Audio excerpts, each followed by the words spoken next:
which stands, one nation, under God, indivisible, with liberty and justice for all.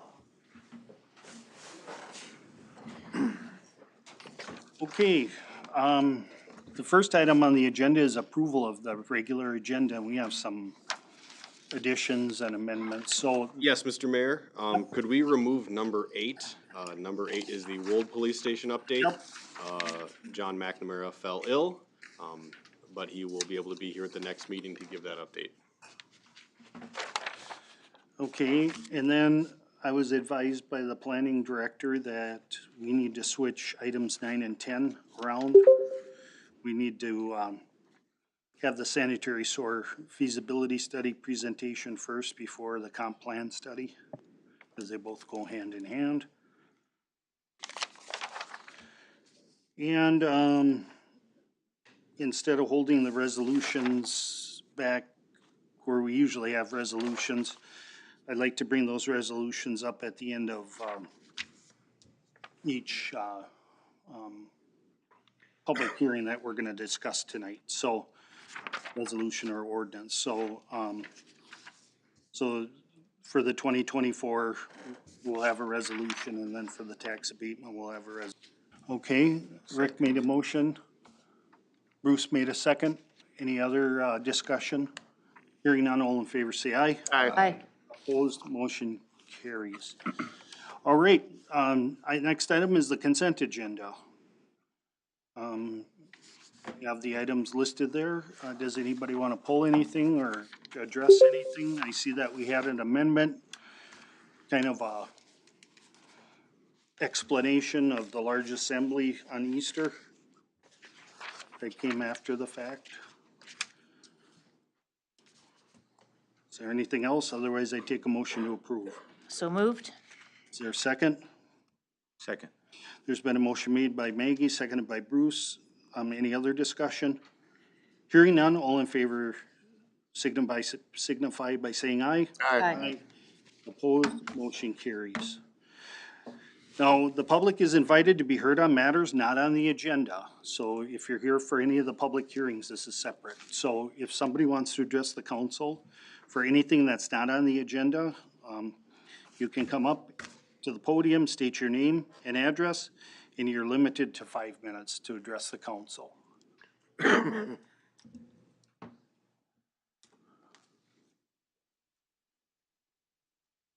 Hi. Hello. Hi. Hi, I'm Rachel Hauk. I'm at 324 Lincoln Avenue North. Okay. And I would like to talk about the sidewalk that's being put in on our street. I think I emailed several of you earlier in the week, or maybe it was later last week. And this concern is shared by many of our neighbors as well. On August 7th, my husband and I attended a neighborhood meeting in this room hosted by SCH, the city engineer, and the city administrator. We attended this meeting under the impression that we could not only gain information relevant to our properties, but that we could voice our concerns and that our concerns would be genuinely listened to. And this was not the case. We were told that in addition to the improvements to sewer, water, and streets, we would be getting a sidewalk that has historically not existed in our neighborhood that has been in existence since the 50s. And that the property owners are fully responsible for all repairs and maintenance of the sidewalk, whether we want it or not. Most of the residents in attendance at this meeting, including myself and my husband, did not know that the city was not responsible for the sidewalks. My husband and I, like many of our neighbors, are concerned. We were concerned and outraged that we were not consulted in any of the planning for this, as it directly affects us as the property owners.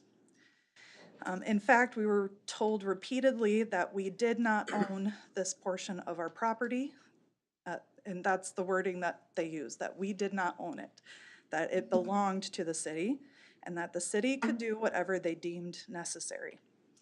Our concerns fell on deaf ears as we were told that a city ordinance mandated sidewalks for, quote, all new roads, end quote. Many of us were disheartened to learn that none of the concerns we raised were reflected in reports to our elected city officials. My husband and I, along with many of our neighbors, purposely chose properties on this street because we could not maintain a sidewalk. We are frequently gone in the winter visiting family and cannot properly remove snow or ice while we are away. And furthermore, we're not in a financial situation where we could contract to have this done. Another woman on our street is a single mother who works long hours, also does not have time or financial resources to properly care for a sidewalk. And there's many other stories like this along our street. It is an old neighborhood, and it's not large houses, it's smaller properties. We're not unreasonable, and we understand that some sidewalks are necessary for safety, such as on school routes and along busy roads, neither of which describe Lincoln Avenue North. Actually, in the comprehensive plan that you will be voting on tonight, Lincoln Avenue North is not even identified as a sidewalk gap on the map on page 23.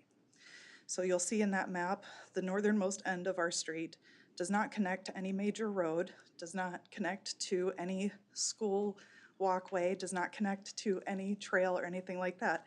It ends at another street, another parallel street that's a neighborhood street. We are asking council to reconsider the addition of a sidewalk on Lincoln Avenue North and to reevaluate the city ordinance mandating a sidewalk on all city streets. Thanks. Thank you. Thank you, Rachel. Yeah. Ken, is there a city ordinance? Because when I looked at the ordinances today, I only saw, the removal of snow and ice and any necessary repairs. Is it perhaps in the current comprehensive plan? Obviously, we have a new comprehensive plan coming up, so. Yes, we have nothing in the city ordinance requiring sidewalks on anything but one side of new roads at this point. We'll talk later tonight about new developments and looking at both sides of the roads, but existing roads, we do not have anything in our code that requires a sidewalk on even one side of those. But we do have the mobility map in the upcoming comp plan, which talks about major thoroughfares and routes. And then we have the old sidewalk gaps and linkages map, which does include some areas to make better connections to parks and trails, but ultimately the decision falls on the council to include them or not with street recons. Okay.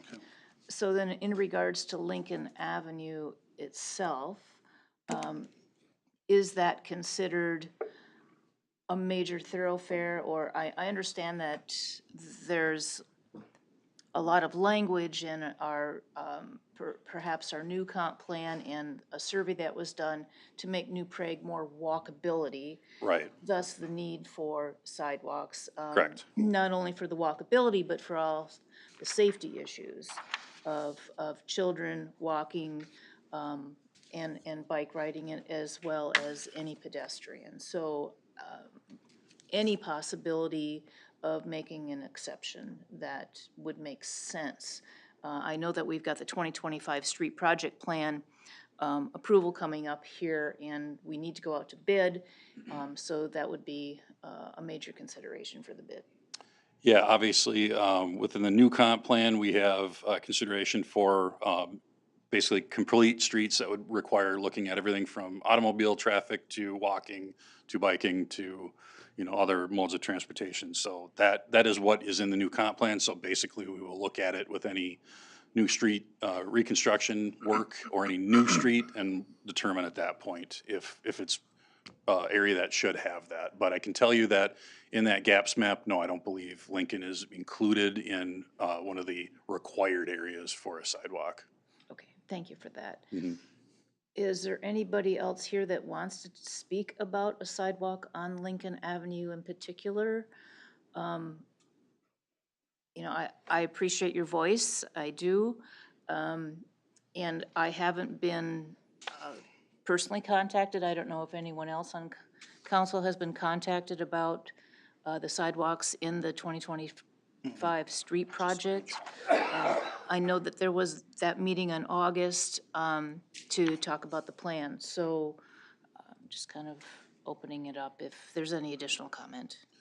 If I may, so I'm sorry to interrupt, just really quick. After that meeting on August 7th, because it did feel like when we all left, the decisions were made. And so none of the concerns we raised, we didn't think were going to be addressed anyway. And so a lot of the residents are, they don't feel like their voice is going to be heard if they come back again and say anything. So that's what I'm hearing from them. Do you know about how many people were at that meeting?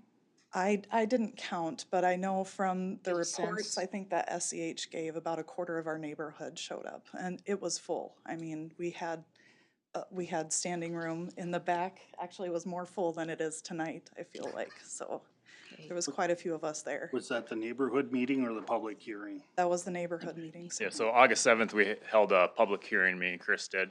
And then following council meeting, we brought that to the council to order the project, and that's when at that time you guys heard from No.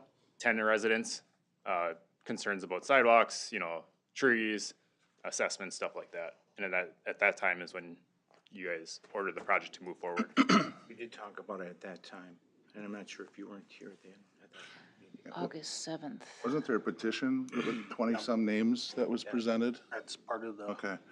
And then that isn't a state aid road, right? Lincoln Avenue North is not a state aid road. Okay, and for some reason, I want to say was there any state mandate for like ADA stuff that required a sidewalk or Not on Lincoln, no. not on Lincoln? Nope. Okay, all right. Did we discuss that? I could have swore that there was something about the ADA I think that it has to requirements. comply with ADA. Anytime you put a sidewalk in, you have to meet ADA compliance. Okay, but they weren't the state doesn't mandate that a sidewalk has to go in or Nope. anything for? Nope, okay. it was just For a decided council. years ago that the council wanted to make New Prague a walkable city, so that's what we have been doing since then. Well, we've had, I mean, I think overall that's a kind of a good plan to have, but there has been other instances. I know, what is it, 8th Street Circle off of 10th Street there that is just a short cul-de-sac, and we've talked about putting in, it didn't really seem to make sense to put a sidewalk in there and Right, whatnot. yeah, So the we have, cul-de-sac. yeah, so we have discussed that before, and I'm just wondering if maybe that ordinance isn't too broad that, There is no. I mean, if this is, There's no or not ordinance, but the overall plan, the walkability. Yeah, the comp plan, like Ken says, is for new streets only. It's not for reconstruction, that a sidewalk has to be put in. That is something that the council has decided to go above that and have a sidewalk put in on streets. That we're doing recon projects on. What was it that Kay Wilcox used to refer to, those first years that I was on the council, and that I thought there was a council directive that Well, at that time, New Prague was gonna try to become this walkable, yeah, we had this discussion last year, pretty much this meeting almost exactly, that the council at that time asked staff and the engineer to make the city of New Prague a walkable city. So moving forward, when we do projects, that we need to look at all aspects of traffic, cars, public safety, all items, which we always did, but we went above and beyond and added sidewalks to that. so Matt, what, I feel like, I feel like that we're having a sidewalk to nowhere, bridge to nowhere, and I'm having trouble picturing right where this is. Are we just talking the entire length of the street, or are we just talking so- one end that doesn't hook up with any other? No, it's hooked up. It's gonna be hooked up to a sidewalk on Fifth Street that also goes to those apartments off of Columbus. And then it's Oh. also heading east where, for someone that used to live in that neighborhood years ago, that area is highly used for getting to the North Side Park. That is 3-4 blocks away. So, yeah, the last 2 years we've been in this development, Sunrise all the way to Pershing now, and we put every street in that area has a sidewalk. So next year's project, again, finishing off Lincoln, First Street and Second Street, finishing those areas off, we're actually adding sidewalk to all those streets, just like we have for the last 2 years and beyond. So we heard from about a quarter of the people that live on Lincoln Avenue, but there are 3/4 of the people that may not have an opinion or may want the sidewalk. So how does that decision be made? How do we speak for those people that are not speaking out? Or they just didn't attend that meeting either. I mean, it's possible they don't even know what's happening on our street. That's entirely possible, yeah, and that is not uncommon. So it's like, how is it, our council supposed to make a decision Well, Well, go ahead. like we talked about before, back in August, and I'm a supporter of sidewalks, and I respect your opinion and your viewpoint on it, but I'm a big proponent of the safety feature and the walkability of the town. Lincoln does meet with the library, and it has a partial sidewalk for many years, and it never went anywhere. But I support it. It's not just for the benefit or the use of the people that live there, it's for the city and the residents of the city to have a walkable city and provide safety. So we can certainly disagree on that, and that's fine, but. So if it's, our biggest argument is if it's a benefit for the city, then why is the homeowner fully responsible and liable for everything? Oh, you need to come up to the mic. Our biggest concern is that if it's a benefit of the city, then why is the homeowner fully responsible for it? So we are fully responsible for all repairs, all maintenance, snow removal, ice removal, and like I said, if we're away, it's hard to take care of that. So if it's a benefit to the city, then the city needs to have a hand in helping to maintain that. And ordinance right now does not Correct. say that's what happens, Correct. so. We did discuss about visiting the ordinances. Yes. And doing a complete review and rewrite. So that is something that we can, perhaps address. Because the ordinance at this point does read that the homeowner is responsible for any repairs. As far as snow and ice removal, if you're unable to do that, the city will do it, but there would be a cost to the homeowner. I don't know if there's any additional comment from, So I guess I would get, coming from the staff perspective, I'll say that is a very common ordinance for both of those things. Every city I have ever worked with, I'm not sure if many cities don't have that exact language. So I'm not saying that we can't change it. I'm gonna make the assumption when that was originally put in place, it was because it's been common practice for a long, long time across the entire country, quite frankly, of how sidewalks are maintained. what is the rationale that the homeowner is responsible for the repair of a sidewalk? So if the sidewalk buckles, or it cracks, or it chips and it falls apart, I don't quite understand why the homeowner would be responsible for that if the city Yeah. is the one that installed it. Yeah, I'll be honest, I'm not 100% sure. Okay. Like I said, I think most of these have been put in place for decades, is how that's just kind of how it's always been. And so, yeah, when we look at doing zoning code rewrite, we can certainly look at, is there a better option for New Prague? This, I agree with Maggie and on certain points, but I think it's a bigger discussion than tonight. I agree. And I would like to have this as an agenda item at a future meeting, because I do agree that the ordinance needs to be looked at. Okay? All right, is there anybody else that wants to address the council on an item not on the agenda? State your name and address, please. Ann Christie, 305 Pershing. So I came this evening hoping that I'd get a little more information, get some answers. I spoke at one of the last meetings, again, against the sidewalk that's being put in or is planned for the east side of Pershing. Again, I would remind you that all of the other streets from Sunrise to Lincoln are being narrowed by 10 feet, thus the need for a sidewalk. But Pershing is being narrowed by 2 feet, from 40 feet to 38 feet. And again, just a reminder, there haven't been any safety issues. There haven't been any accidents that are documented anywhere. So I still question the need for a sidewalk, a 7-foot sidewalk, a 5-foot in 7 feet from the curbing, which basically then takes it through the middle of our yards. I propose that if you insist on a sidewalk, can it be put behind the curb? And I'd love to know if that was discussed, if there's any sort of answer there, if all of my talking is for naught, but I'm not alone in this. There hasn't been a neighborhood meeting that I was invited to or aware of. Perhaps that was up to me to plan. I don't know, but I'd like some more answers. Okay. Was there a neighborhood meeting so far? Yes, on August 7th, we had that neighborhood meeting, and then they were notified at that meeting that the council, at the next council meeting, the council will decide on ordering the drawings of the 2025 project. So, yeah, that is how, all have been relayed to all the residents on this project. They've all received letters. I didn't receive anything inviting me to a neighborhood meeting.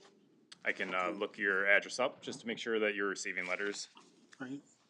Anybody else want to address the council on anything that's not on the agenda? Otherwise, I'll close this portion of the meeting, and Ann will address your concern. Might not be right away tonight, but, okay? We'll include the Persian sidewalk against the curb though too, right? At that one? That's Ann. Oh, Yeah, and, Yep, and, yep, and- oh, yep, okay, I'm sorry. yep. Okay, the next item up is adopting the assessments for the 2024 street utility improvement project. Chris, city engineer, is up. Thank you very much, Mr. Mayor. So I do have a short presentation I'm going to go through on the 2024 street and utility improvement project. So this is the project that is pretty well wrapped up. I think last week we had the last amount of paving up on 6th Street Northeast. So just going to go through a few slides here. So if you can go to the next one, Ken. The project area on this project included Lindell Avenue North, Lexington Avenue North, 1st Street Northeast, 2nd Street Northeast, 3rd Street Northeast for full reconstruction, a few blocks in each of those streets. 1st Street Southeast on the south end, also full reconstruction along 6th Street Northeast.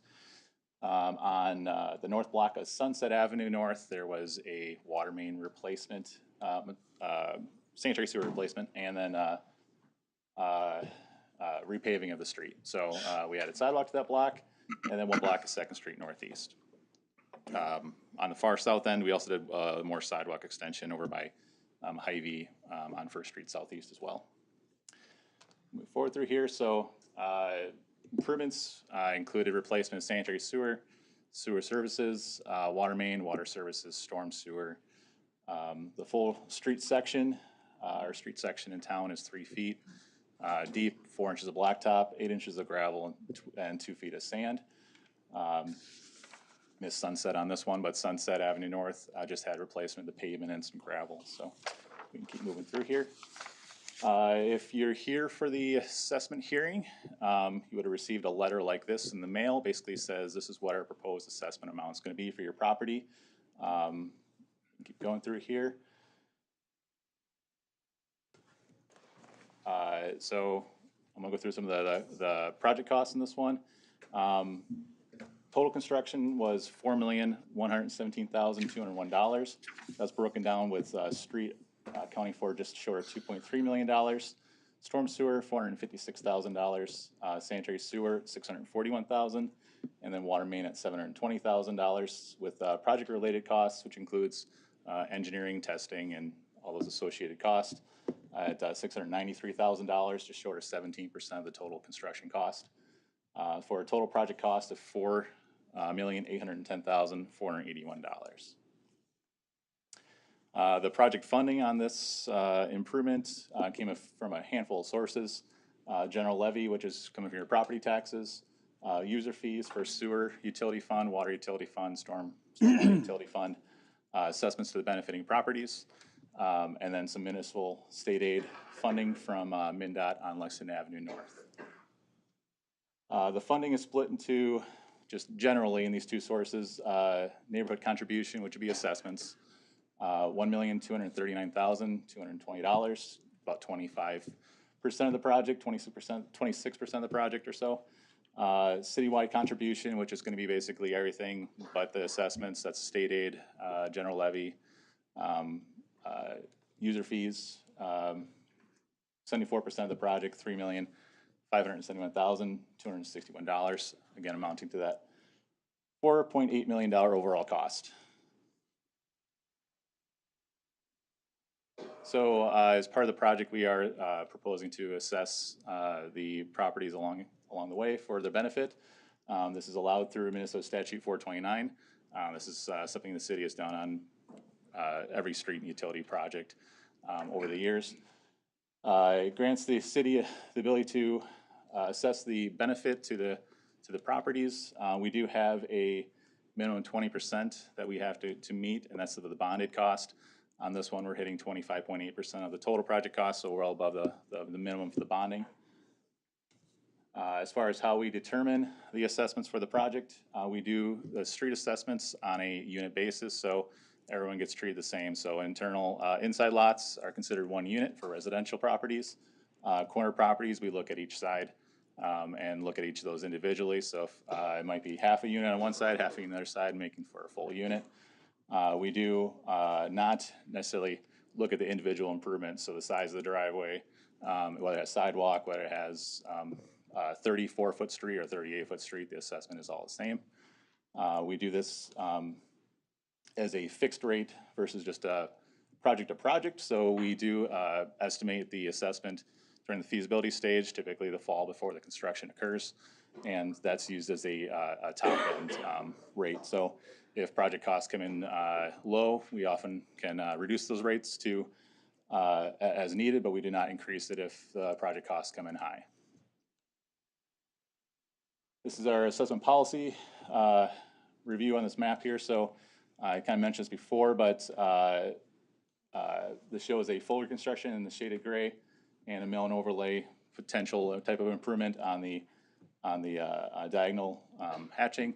So inside lots, we will look at their frontage, and if they are on a full reconstruction, they get assessed for one full unit, full reconstruction.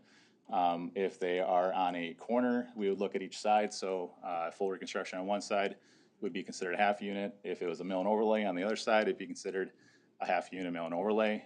There's some properties that would be no improvement on that second side. We don't have any commercial properties, so I'm not necessarily going to go through that policy on this project. We do have a handful of improvements on this project that are assessed. 1-inch water service in the amount of $3,350. Sanitary sewer service in the amount of $2,490. Full reconstruction, $9,190. So the typical street, typical residential assessment with a full unit of street, sewer, and water is $15,030. We do have a residential mill and overlay item that's on a per unit, I guess, and that's for the north block of Sunset. So we did the utility work, put the street back together.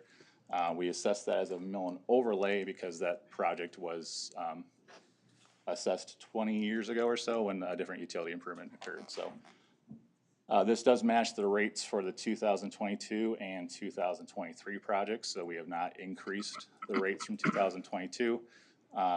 As I mentioned before, if we get good bids, we're able to reduce rates as needed. So we usually propose a 5% increase from year to year, and that 5% increase did not occur for the 2024 project. We can keep going through here. We are at the assessment hearing portion of the project. We've done neighborhood meetings, public hearings, the feasibility report at the front end. So we're kind of getting towards the tail end here of the assessment process. So if council adopts the resolution on the assessment, that'll start a 30-day interest-free payment period for residents to pay off their assessment without any interest. After 30 days, those assessments would be levied to Scott County for the majority of the project, or LeSueur County for the one on First Street Southeast. Interest rate is 4.945% or 15 years. And there are options for deferred assessments on residential properties for hardships for senior citizens, for military, and so on. So I went through a lot of stuff here. I think the next one's going to be bringing to me to questions. And hopefully I'm not bringing anything too new for motions. No, just real quick though, if the residents want a deferment or pay it, have they been notified on that process on how to do that? Yeah, so the assessment letter that went out notes the hardships portion for deferment. So that goes in every letter, everyone gets notified that there are options for it. If they wish to do that, I assume they'll bring it over to Josh, to process. Yeah, if you remember right, we had 3 of them last year, that applied. I have not yet received any calls, but we have not formally had the meeting yet. I had one on over 65.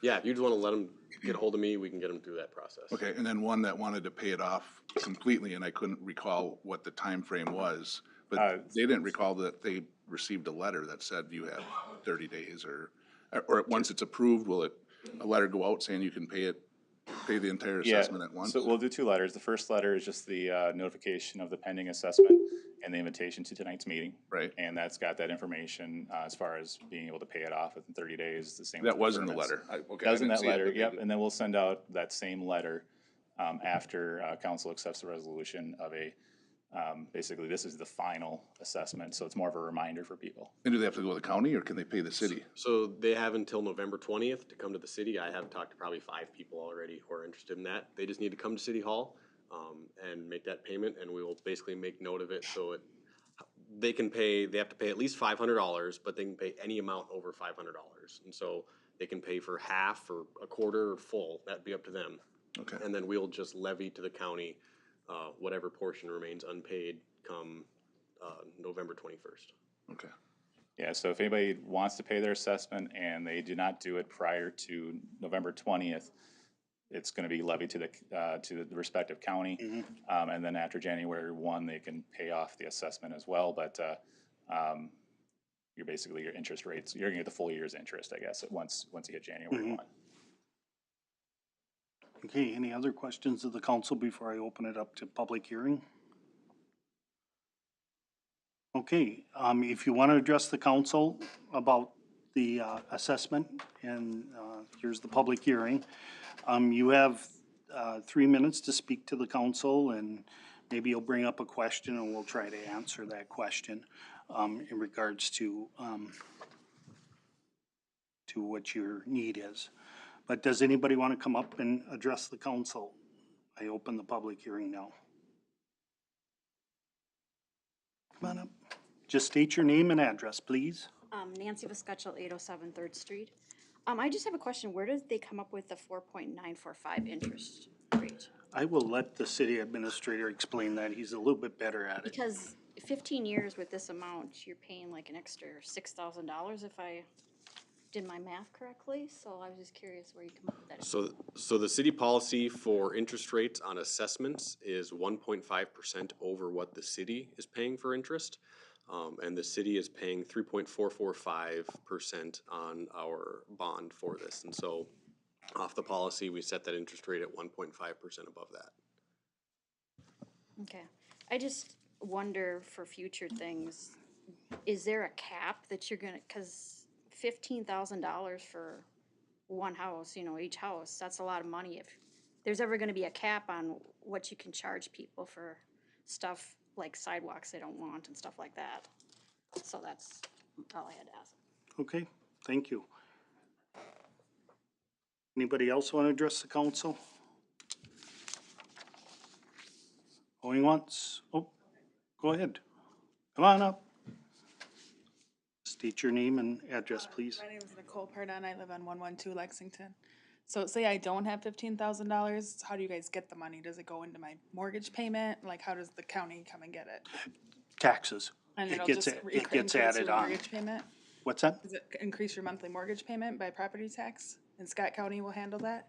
I don't have to do anything, right? Yeah. So, yeah, so Mr. Mayor, if I will. Okay, sorry. No, I no. don't have $15,000, so I'm just Oh, curious no. how they're gonna Yep, get it. no worries. So, what happens is it's levied to the county and it's spread out over 15 years. And so, every year, the county contacts whoever your mortgage lender is and says, hey, we're gonna need this much for escrow due to this amount that's gonna be owed, and so it'll get added to that.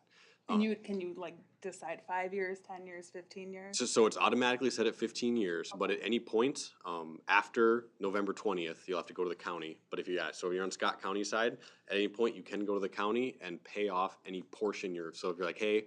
So say if I don't do anything, then If, it's just gonna add if it you don't to do my anything, mortgage. it'll add on to your mortgage payment. That's all I needed to know. Okay. Thank you. Yep. You're welcome. Somebody else?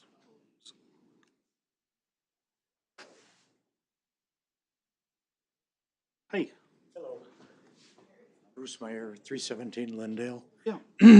I know I communicated to you, I think, Chris, on some of the issues that we saw on what was happened on the street and questions on the sidewalk that we had that was replaced. And Chris had mentioned that there was a punch list of things that were going to happen. We came back from vacation and were very surprised that the grass had been in for a month and hadn't been watered. And there's a lot of that still is gonna have to take place. And, you know, I would have thought we have project managers that are on this, that someone would have been watching the watering that was going on. Someone would be monitoring where the step placement and things like that. If the steps are on public property because they're in the right of way, who's responsible for that if somebody falls down the steps? We had a question about whether we need railing on the steps, but, so that's my concerns. Okay. Do you want to address some of these? Just some generalities. As far as the punch list goes, at the completion of every project, we do a punch list. We usually like to be a little more ongoing, but I know RPR has put together a punch list, and I've asked them to work with City Public Works to do another review. So hopefully we can get through a list of everything that needs to be addressed in the project. I 100% sure we're going to be addressing grass next year. You know, we had a terrible spring for starting construction, and then it just went dry. And so opposite direction would have been great in getting the rain at the end of the year, but we were told to water, didn't water as much as they need to. We did push them, and they did start getting that done a little bit more regularly. But my expectation is that we're not going to be accepting the turf in the current status, at least not project-wide, maybe some areas, but that maintenance period will likely get extended into next year. So with every project, we do include a pay item for overseeding, which is to be drill seeding in the next year to kind of thicken up the grass if it needs it. Next year, we'll probably end up doing that in the spring. So there'll be overseeding to kind of address that. As far as steps on the project, there were some steps installed. They weren't installed anywhere they weren't before, with the exceptions of the one on 2nd and Lindale. We did a little bit more extensive stairs there, but everywhere else that they were installed, it was where they were before. So I don't think we added anything new on that end, but just basically improved what was there. So usually access to get to the curb or towards the sidewalk is what they're used for. So punch list is ongoing, I guess, put it that way. And you're addressing Bruce's concerns? Yeah, we discussed, yeah, they have it on their list. We get to a point on a project like this, as far as anything related to topsoil and seeding, we do need to have stabilization at the end of the project. So they have gone through and topsoiled and seeded. We don't necessarily want to disturb more areas than we have to, because we do need to have stabilization before winter to meet permit conditions. So we might have to come back and fix some of those areas next spring, because anything we do now is just assume it will not grow, and we don't want to wreck anything that's partially growing at least. Okay. And can you explain the warranty also? Yes. Yeah, so the project will have a 2-year warranty from the point of final payment. So the contractor is at substantial completion, or near substantial completion. We'll come back next year and pave the project, and final payment soon thereafter. So the warranty period will start from that point. It's 2 years on work performed by the contractor. So there'll be a warranty on the project till sometime in 2027. At that point, if we have cracked concrete, pavement that needs to be patched or whatever might end up happening in the meantime, that would be addressed at that time. So seeding in particular will accept on a area basis. So if it's not taking and it's due to contractor not maintaining it, then we will not accept it. So that could potentially extend that maintenance period. We don't usually do warranty stuff on grass, a year or two down the road, but we do try to get all addressed in the spring most likely. Okay, thank you. One more comment. Yeah, there's somebody behind you that wants to comment too. One of the things that we noticed when they started backfilling. Can you please talk into the gotta talk microphone? into it. Thank you. One of the things that we noticed, when they were putting dirt in for the backfill and leveling everything off, the dirt that was put in was terrible. It was hard, lots of rocks, very hard, weeds, and I don't think when they went through and reseeded, they did anything for taking care of that, so there's just as many weeds as grass that was coming up. We've started watering, taking care of, getting rid of some of the weeds. Some of our neighbors haven't.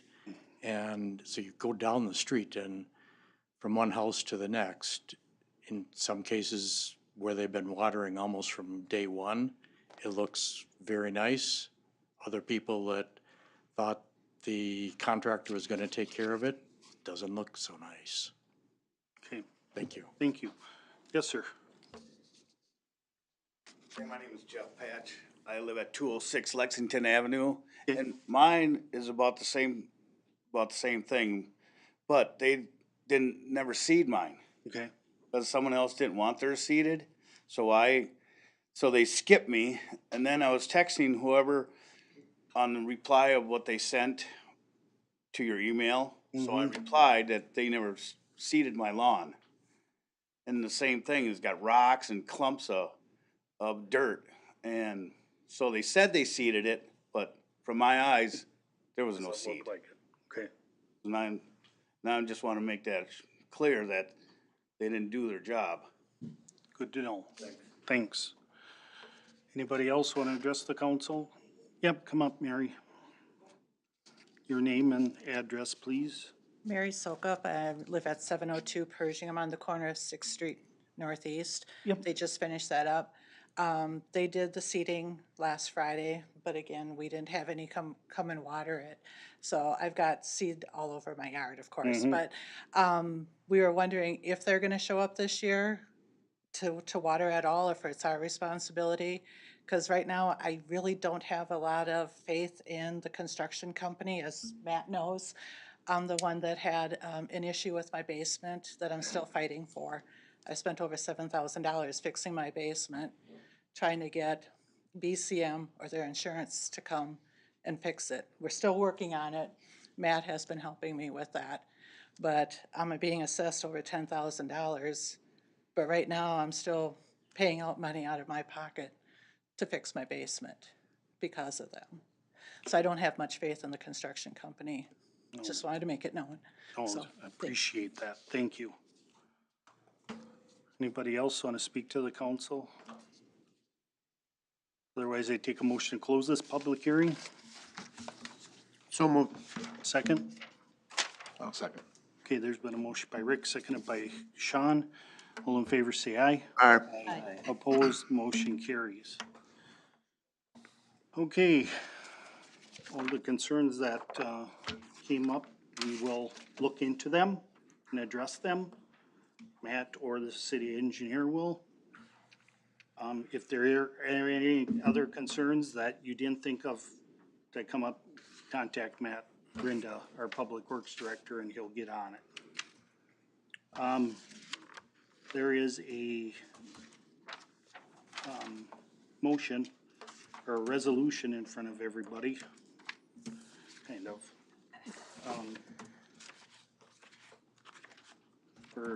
to accept the assessment. Hang on here a second.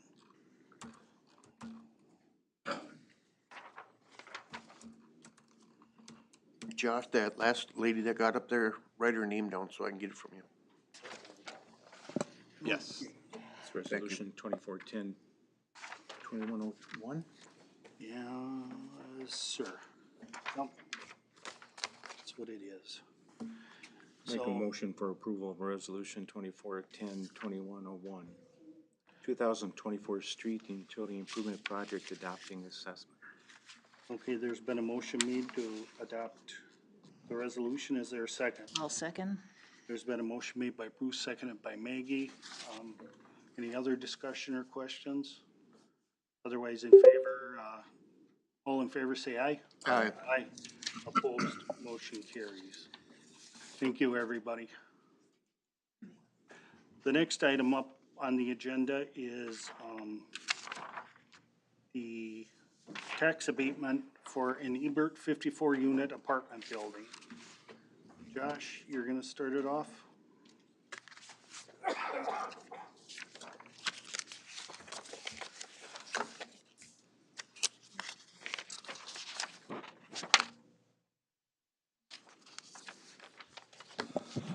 Yes, Mr. Mayor, City Council.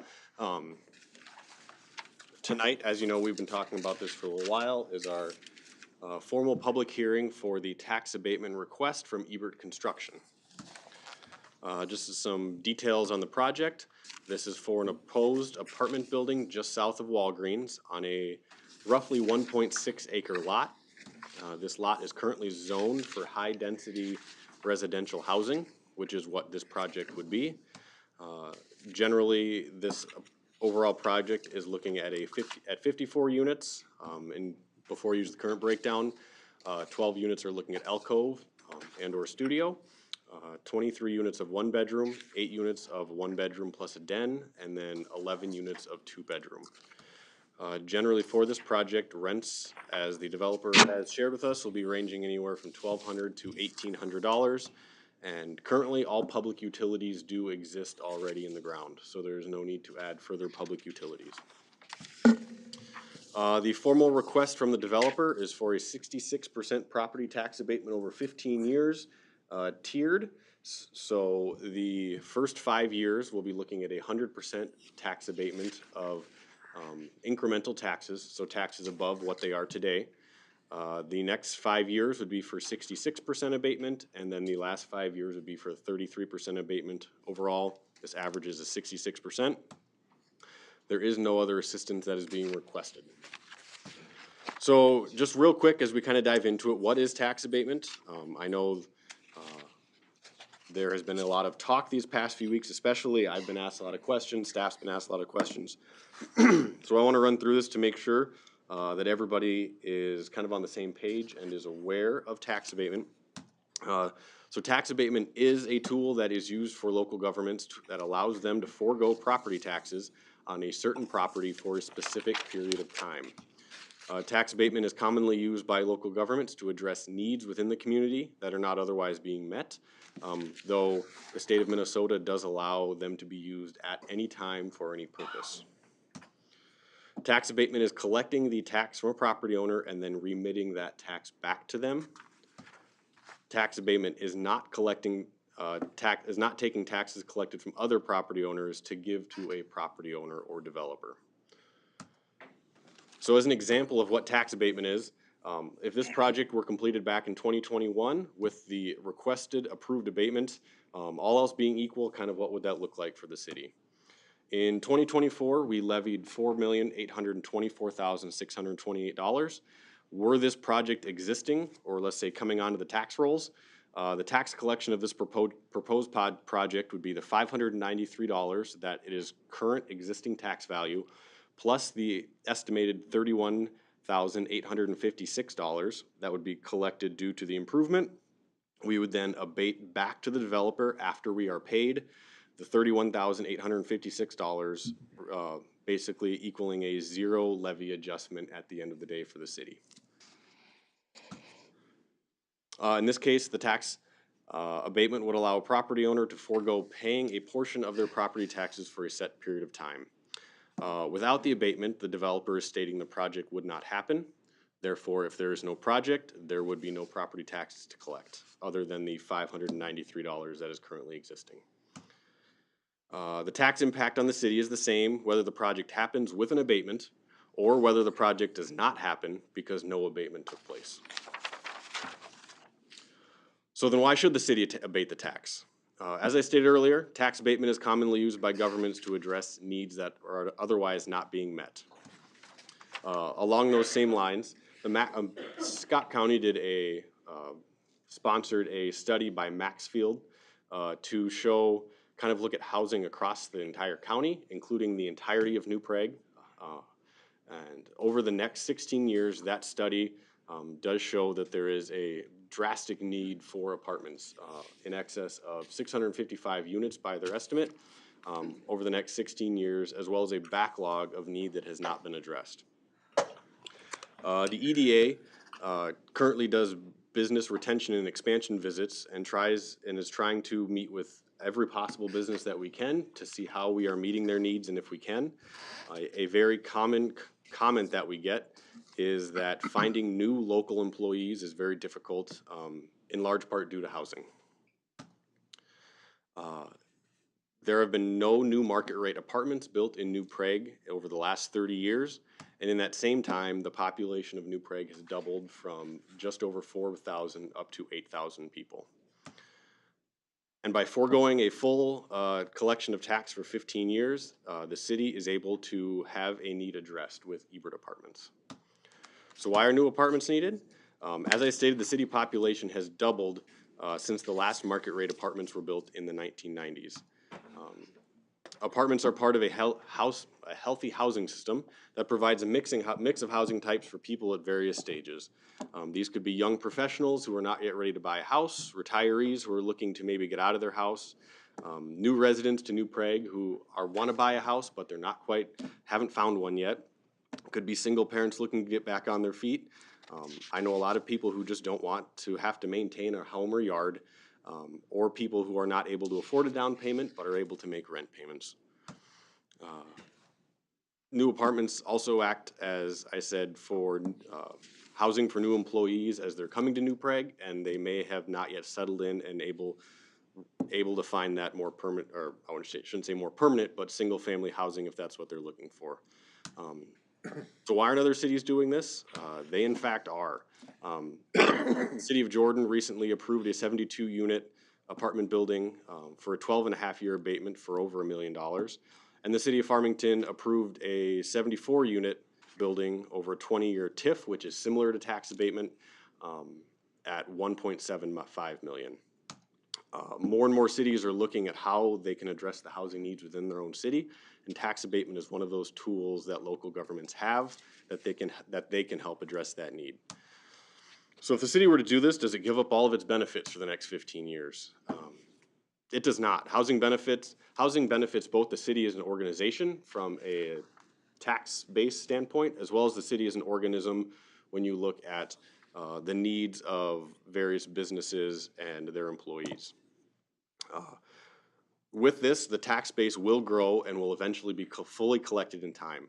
The city would start collecting a 33% of the tax base starting in year 6, right now estimated about $10,500. 66% after year 11 at a little over $21,000, and finally starting in year 16 it would collect the full amount. These amounts do not factor in the very potential rise in valuation, and should that be the case, the abatement would likely be paid off early, and the city would start collecting in full early on. New residents in this building would likely shop at local stores and businesses and enroll their kids in our schools. It would open up existing housing should there be anybody in New Prague who is currently looking to get out of their home and maybe would prefer an apartment. And the city would also start collecting fees for the project. The sanitary sewer connection fee right now is estimated to be at $386,100. The water connection fee would be a little over $72,000, and the building permit fee for the city to review and inspect would be $82,000. There would also be 54 new utility customers paying roughly $25,000 per year in water, sewer, and electric fees, and with a potential of over $16,000 in water and electric sales for those. So are there no downsides? Well, there aren't necessarily downsides to an abatement either. It's very possible, like any development, that we could see added services for both police and fire. There would also be additional wear and tear in streets, as certainly Chalupsky Avenue would get used more. And then the city would be foregoing a tax collection in some capacity for the better part of 15 years. Now, this last one is only a con, assuming that the apartment were built without the abatement. All indications from the developer are that this project will not happen if the abatement does not happen. So why not single-family homes? We've also been talking for the last few years that we are in desperate need of single-family homes and lots to develop. Cities definitely need a mix of housing, of all housing demographics, and I believe should focus that assistance where it feels it is most needed. Single-family homes have historically been built without assistance in New Prague. And for whatever reason, we have not seen apartments in the last 30 years, market rate apartments. Generally, higher density housing such as apartments is much more cost efficient to serve with public infrastructure. If we look at the population that is assumed from these 54 units, right now general estimates on occupancy would be around 95 residents. To get the same number of residents in single-family homes, we need 36 single-family homes. That would cover roughly 13 acres of land compared to the 1.6 acres of land that this would cover. We would also need 1,700 feet of new streets and utilities to serve those, and then the city would take on ongoing costs for maintaining all of that new infrastructure. Not just population-wise, but if we look at taxes, once this apartment is fully on the books, we'd be looking at roughly $31,000 annually in taxes. To get that same valuation out of new homes that are being built in New Prague right now, we need about 17 of those brand new homes to be built to equal the same amount of taxes annually that we would eventually collect. Again, in those same ways, those homes would cover about 6 acres of land. So over the last few weeks, as I've said, staff has certainly spoken to quite a few people.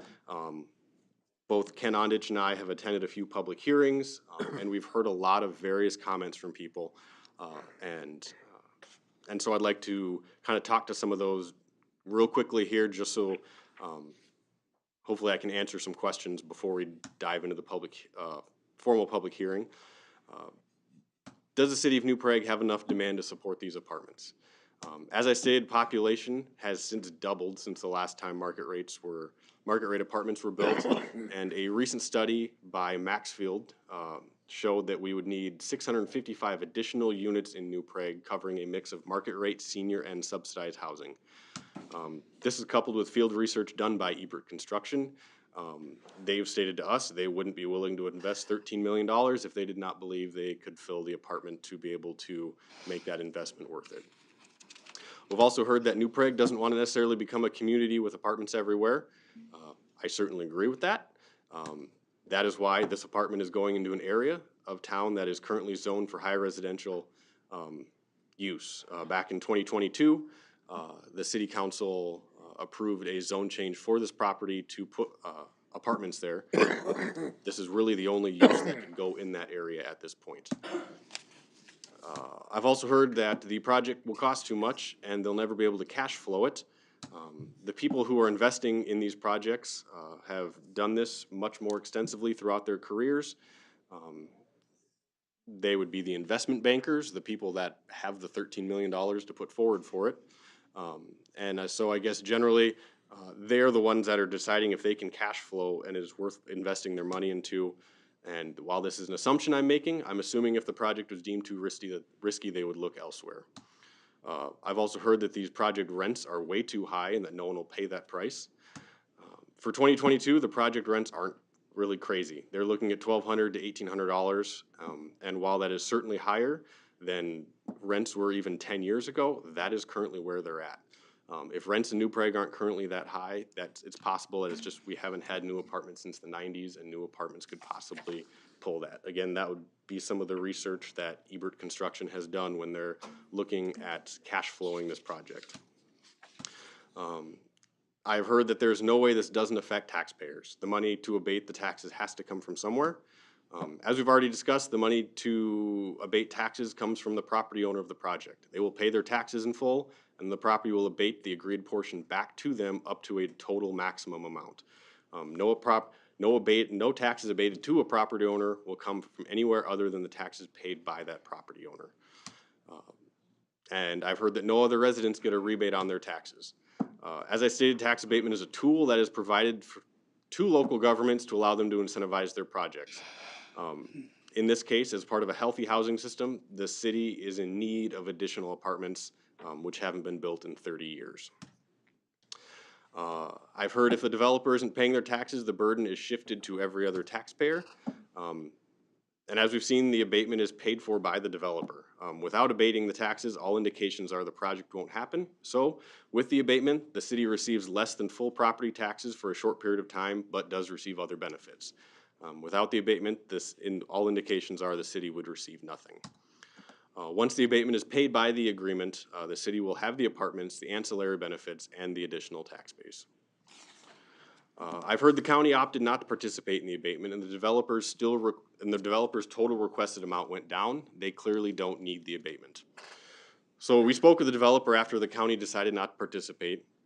Indications were to us that they intended to honor their request for the current terms and not increase it, due to another entity deciding not to participate.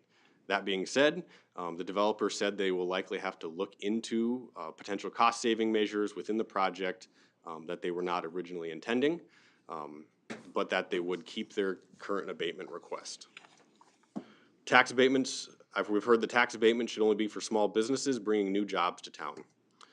While new business is certainly great, a crucial part of economic development is being able to support the workers in those businesses. Without workers, there are not new businesses or expansions of existing.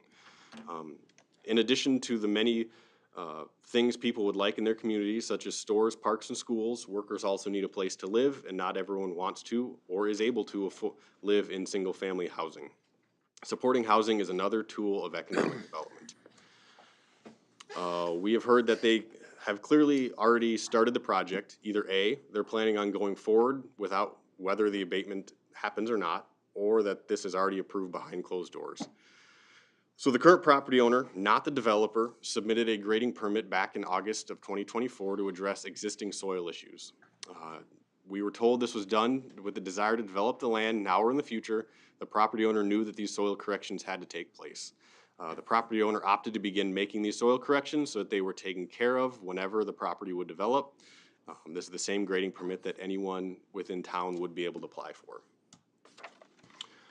I've heard that my bills have continued to go up over the last few years, whether for electricity, groceries, homeowners insurance, or taxes, and I can't afford to subsidize an apartment building. As we've stated before, the tax abatement for this will be paid for and then remitted between the taxing entity, the city, and the agreed to the property owner. No taxes are being abated that weren't previously paid for by the property owner. How is this going to affect the infrastructure in New Prague? In this particular project, all public infrastructure that is needed by this project is already installed and currently not being used to its full capacity. This means that the existing taxpayers are paying to maintain infrastructure that is being underutilized. The various fees, which equal over $500,000, both upfront and then ongoing through monthly bills paid by the project and eventual people who live here, will support that existing infrastructure. So why are we assuming this in our calculations that the property is not increasing over the next 15 years? When the abatement was being discussed, I did not want to assume that the property would necessarily increase in value. Should it increase in value, the overall abatement ask of $316,965 would remain the same. The abatement would just be paid off sooner, as the percentages and the terms would remain the same. Why are we assessing people for street projects and giving money away to developers? Tax abatement is a tool that is used by the city to incentivize projects it deems appropriate for a growing city, but not otherwise being addressed. The infrastructure assessments that we saw tonight and with other projects are another tool used by cities to help finance infrastructure projects. And while the city is paying the bulk of those project costs, infrastructure assessments are assigned to those property owners who are deemed to have derived the most value from a project. This is why, for many years, the property owners adjacent to infrastructure projects have been assessed for projects next to their property. So going into the terms of this abatement request, as I stated, they're requesting a 66% tax abatement on incremental taxes collected over 15 years, totaling $316,965. Ultimately, if the property sells, the abatement is able to be terminated by any of the parties participating. In this way, no future buyers may benefit from the risk taken by Ebert Construction. And if any party does not participate, the other parties within the agreement are able to opt out as well. So I guess, if you haven't been able to tell, I would, on my professional opinion, recommend approval of this abatement. As I've stated, with the abatement, the city would forego taxes for a period of time, though we would be increasing a future tax base. New housing units would be provided for future employees and other people looking for housing within the community. Utility and building fees would be paid. Utility customers would come onto the books that would help support our utilities. Without the abatement, the land may continue to sit empty for an unknown period of time, and we ultimately get nothing out of it. So I will certainly stand for any questions you may have at this point. I would assume that there are some people that want to speak to this. Does the council have any questions for the city administrator? I ask them after the hearing. Okay, do you want to do the hearing now? That's fine. Okay, Clarification, I guess. what's that? Unless there's clarification of what he presented. Yeah, we can. That's what I was wondering, if anybody needed clarification. Otherwise, I'll open the public hearing. Again, you're limited to 3 minutes. Come up, state your name and address, and ask your question. So, does anybody want to come up and address the council in regards to the abatement question? Come on up, sir.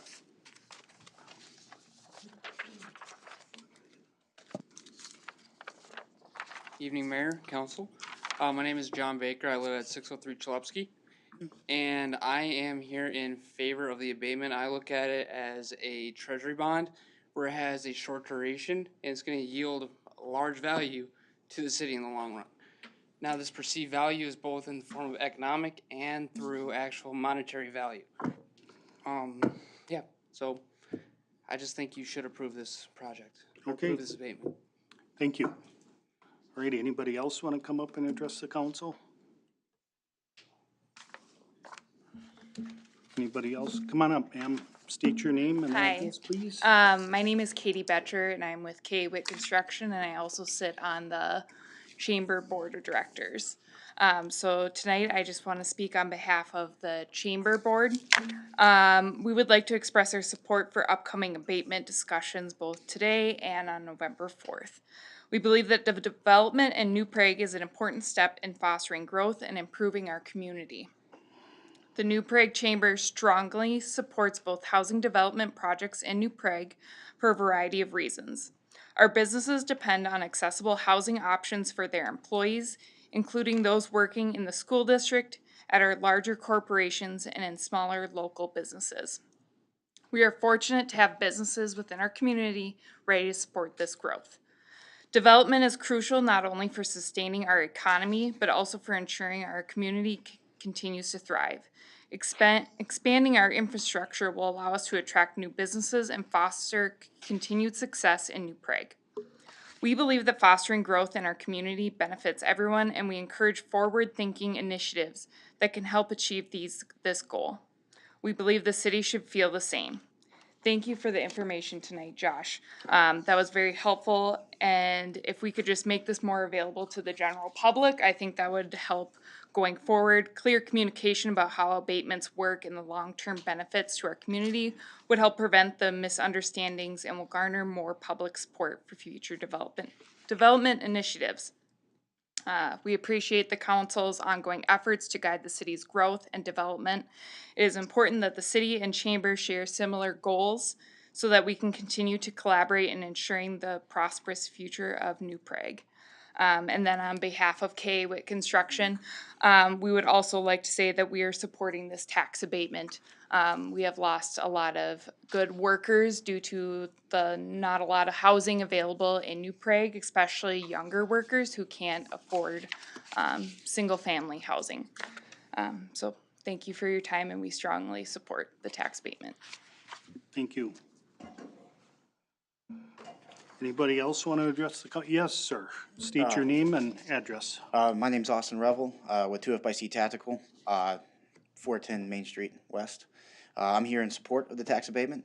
As a small business in town, you know, we're always looking to invite new customers in to expand our business. We're in the middle of an expansion project right now, and it'd be nice to have some new customers coming in to help us with that project.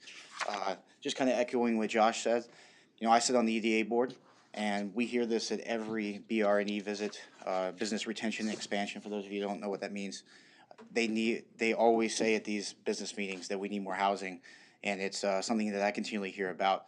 In my current location, there's apartments above us, and people come in every day thinking that we're the property owner looking to rent those apartments because there's not enough around here. So this would go to address a great need in the area. So I do hope you guys will take that into account. Thank you. Anybody else want to come up and address the council? For or against? State your name and address. Hello, my name's Brian Paulson, 206 4th Street Southwest. Just want to say that I'm a big supporter of Austin's business. So I'm not sure why this is still being considered. Let's look at how we got here and some notable changes along the way. After presenting the proposed asks as requirements to make this project viable, the developer has repeatedly reduced the size of their ask whenever it is convenient for them. The developer initially wanted a $1 million grant from the workforce, or forgivable loan from the Workforce Housing Program. To apply to this program, local taxing authorities had to have skin in the game. This required a 2-to-1 city match of $500,000, totaling $1.5 million package. This is discussed in the April 1st meeting. So the board was asked to entertain a tax abatement in order to allow the application to be submitted. Later at the April 15th meeting, they found out that prevailing wages were required, so they took if they took over $500,000 or more of state taxpayer money. To circumvent this, they conveniently reduced the state ask to $499,999.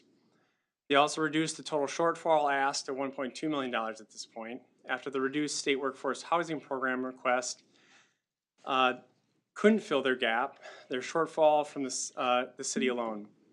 This is when the city decided that they had to spread the load to other taxing entities, the county and school.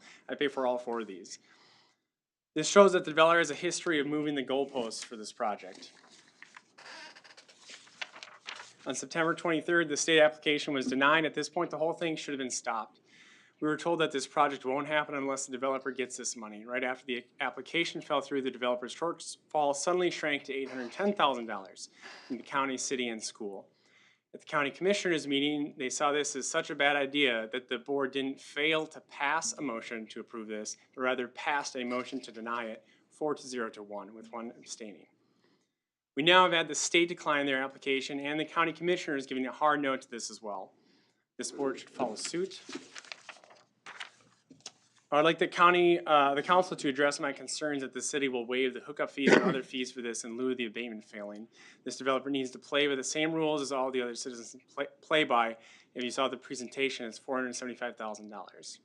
The shortfall they are described in these requests is not for additional financing. This is for cash flow back to the investors and paying back debt. If you watch the Yellow Tree meeting, they stated that the 155, they being Yellow Tree, stated that the 155 unit apartment expected to be fully rented in about 6 months after construction completion.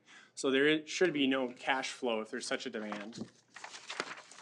In recent years, we have seen 2 Quick Trips, expansion from the mall adjacent to this property, Hy-Vee, McDonald's, Schooners Coffee, Bricks Bowers, CVS Racing expansion, and 180 Keyland homes to be developed on the northeast side, solving a lot of home issues. Here, dirt moving counts as starting the project, all of which do not need tax handouts or a tax abatement. Thank you. Please send a message to developers that this city is not interested in tax handouts. Thank you. Thank you.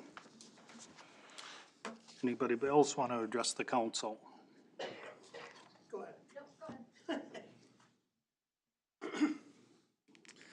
My name is Joel Wallen. I've been I live at 716 Main Street East.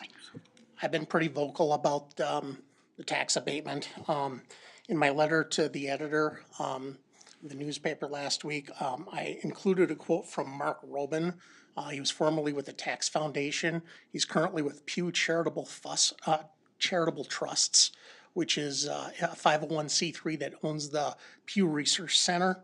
He wrote that the economic literature is not kind to targeted tax incentives. At best, their economic effect is minimal. At worst, it's 0 or negative. In any case, the benefits secured are generally not worth the cost. And when you look at some of the costs that are involved in this, you're going to have 54 families in this complex, and their rent would normally go to pay a portion of the property owner's property taxes. In this instance, since the property owner won't be paying taxes at all for the first 5 years, or at least on the value of the building, those rents are not going to be going towards, no portion of that rent will be going towards the property tax. However, all of those renters will still receive a property tax credit in the form of or a property tax rebate in the form of a renter's credit.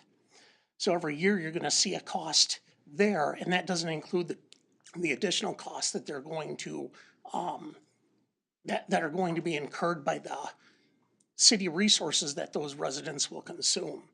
I also did an analysis this afternoon on the revenue that this project will be generating, and I sent you all an email regarding it. I noticed that the numbers have changed a little bit, so those numbers are no longer correct, but by my figures, Ebert Construction or Ebert Development is gonna be receiving a little bit over $900,000 in the first year that this, a little over $900,000 in the first year that the project is fully rented. Over the course of 15 years, you're gonna, now I've been a property building manager for both Eastgate Estates and for Parkside Apartments over on the west side of town. Typically, you're gonna see a yearly property tax increase. In 1 year that I was managing Eastgate Estates, I saw the property tax increase, a rent increase. In 1 year that I was at Eastgate Estates. 1 minute. Okay, in 1 year that I was at Eastgate Estates, they had 3 rent increases in 1 year. Now, you can expect a 5% to 8% increase every year in the rents on this property. What does that work out to be in 15 years? Well, if it's a 5% increase every year, that's gonna be a doubling in their revenue. So their revenue is gonna go from a little over 900,000 to a little over 1.8 million per year. If they do an 8% increase, it doesn't double, it triples their revenue over those 15 years. And when you take a look at the rent increases that are gonna take place over the 15 years, they should not have any problem paying for this.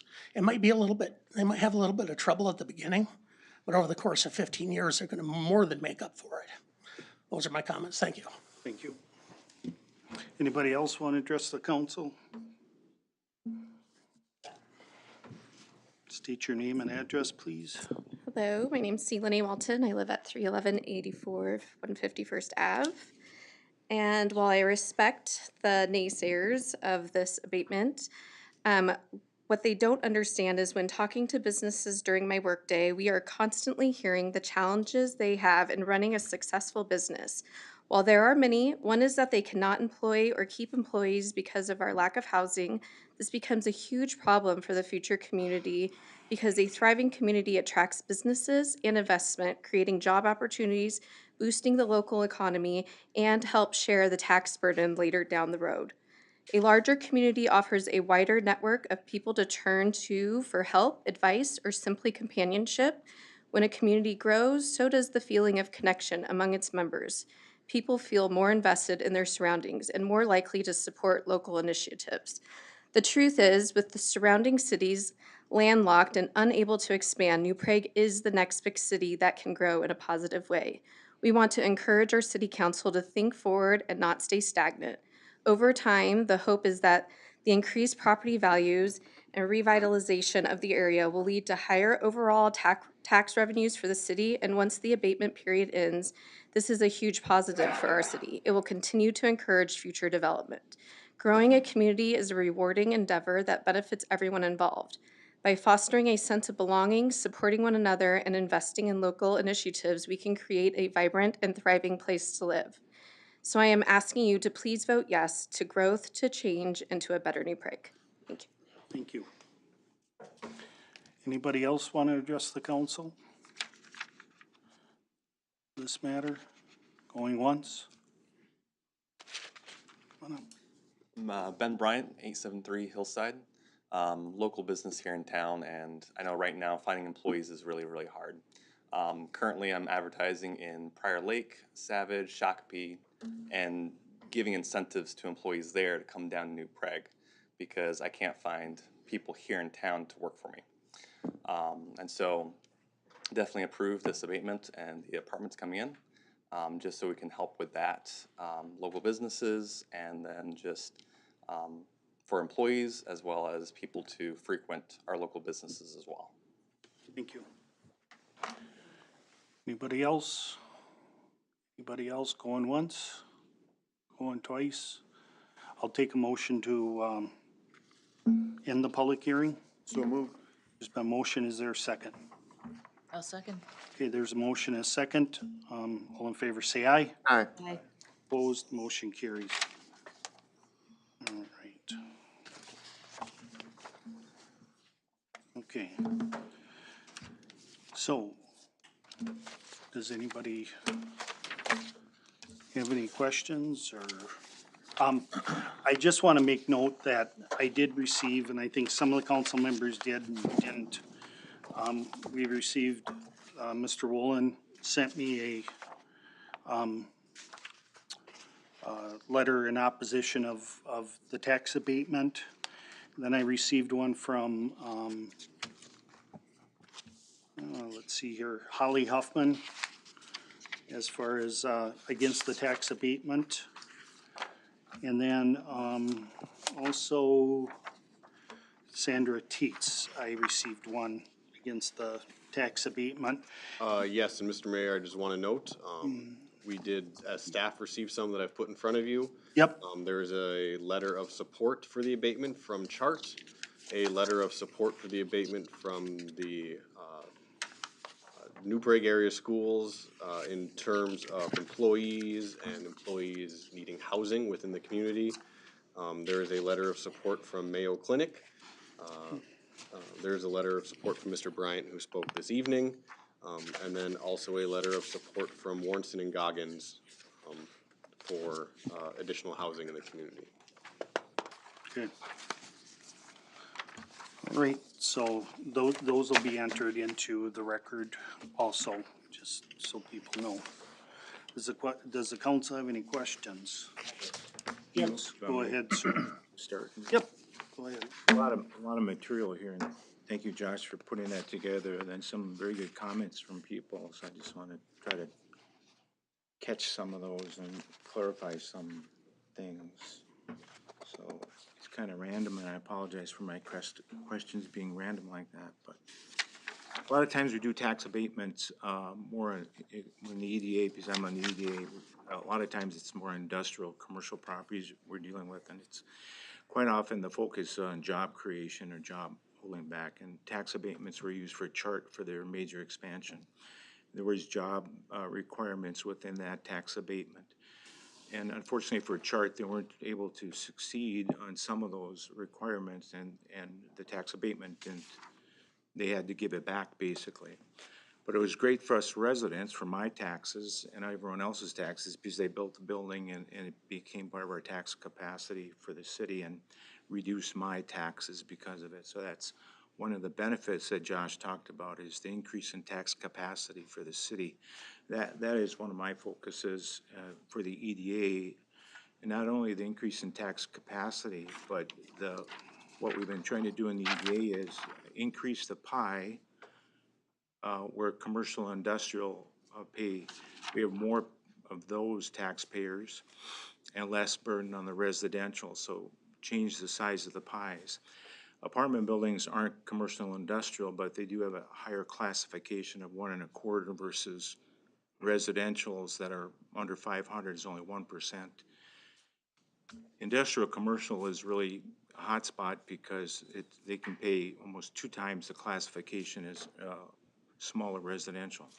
But apartments pay about the same classification as houses over 500,000, I think is the number. But anyway, this one is not industrial, so we're not looking at jobs, but what are we getting in benefits is really what what I think our question is about, or we're trying to solve, and is it worth the cost? As Josh explained, the cost is really the cost of our services during that time that we're not getting any property taxes. What is that cost, and is the benefits outweigh that? But there are some very good questions. I just wanted to get through some clarifications in some of these.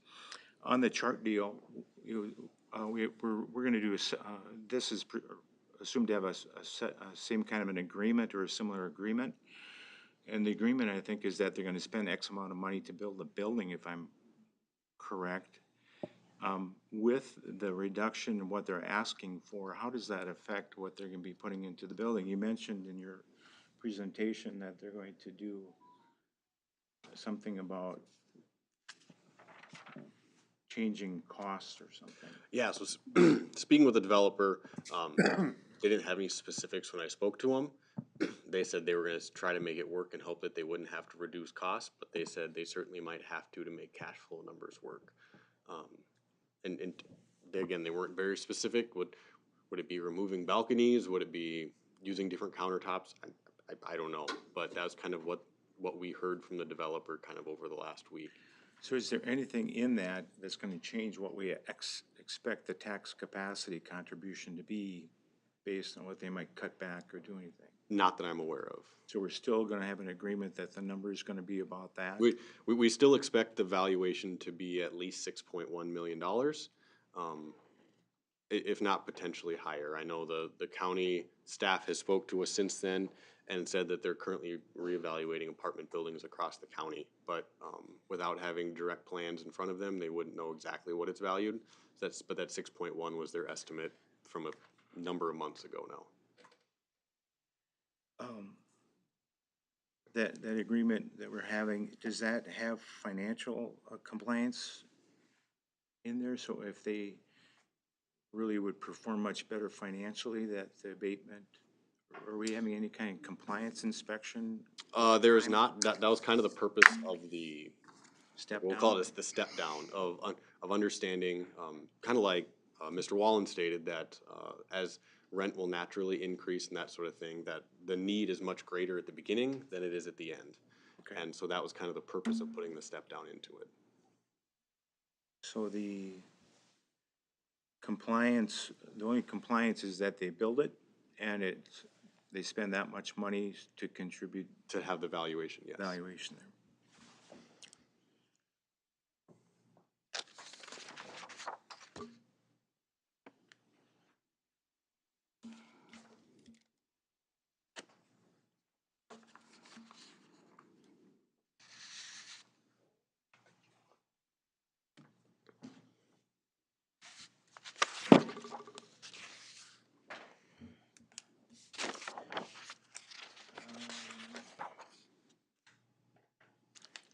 What was the original reason why the Minnesota housing was not approved, or workforce housing was not approved? So Ken might have to also jump in here as I try to remember.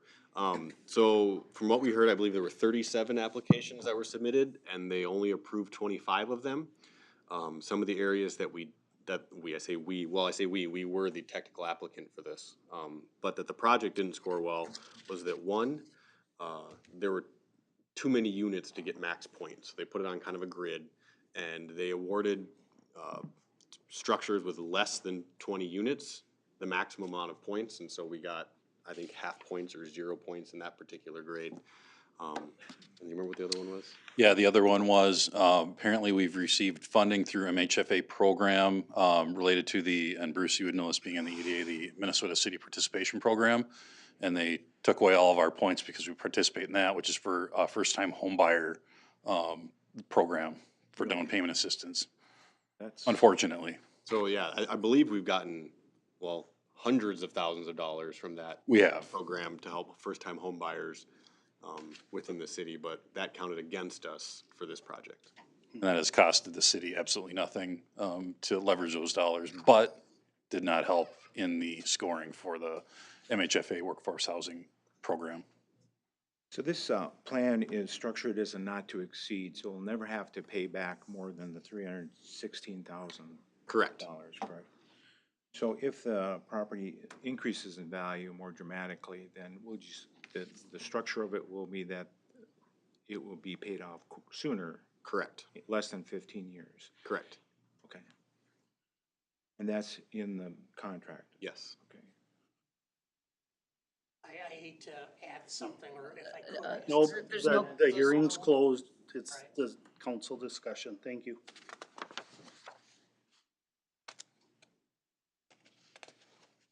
And we've continued with the 15 years, even though you can go up to 20.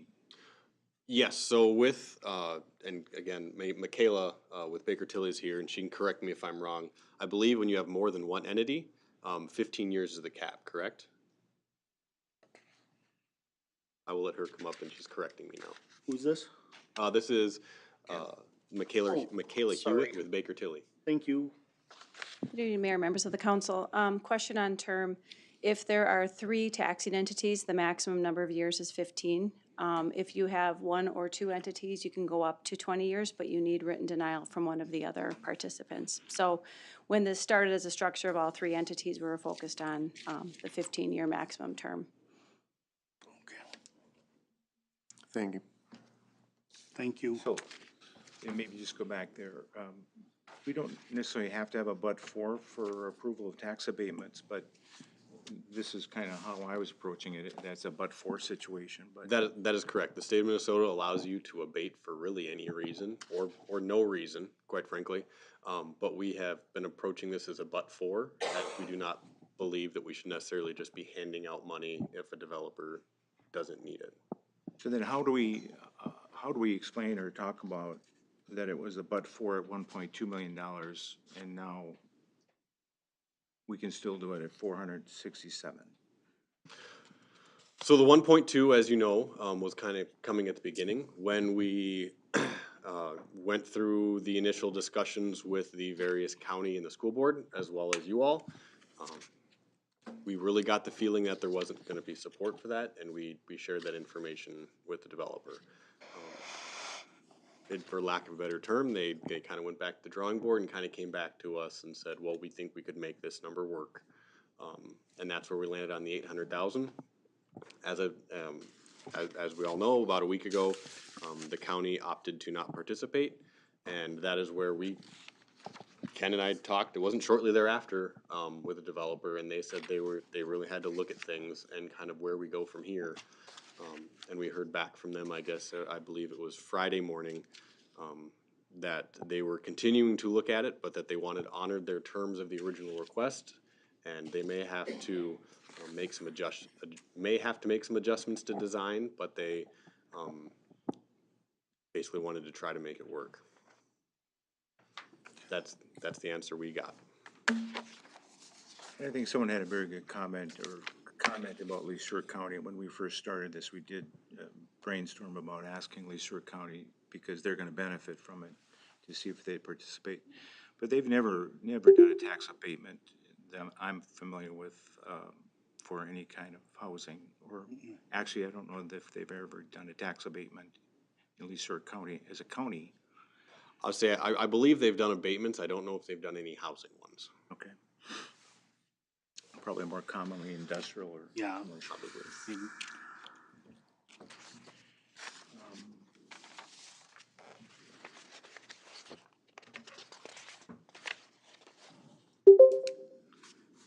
I think I'll rest for now, but reserve my right to ask a question.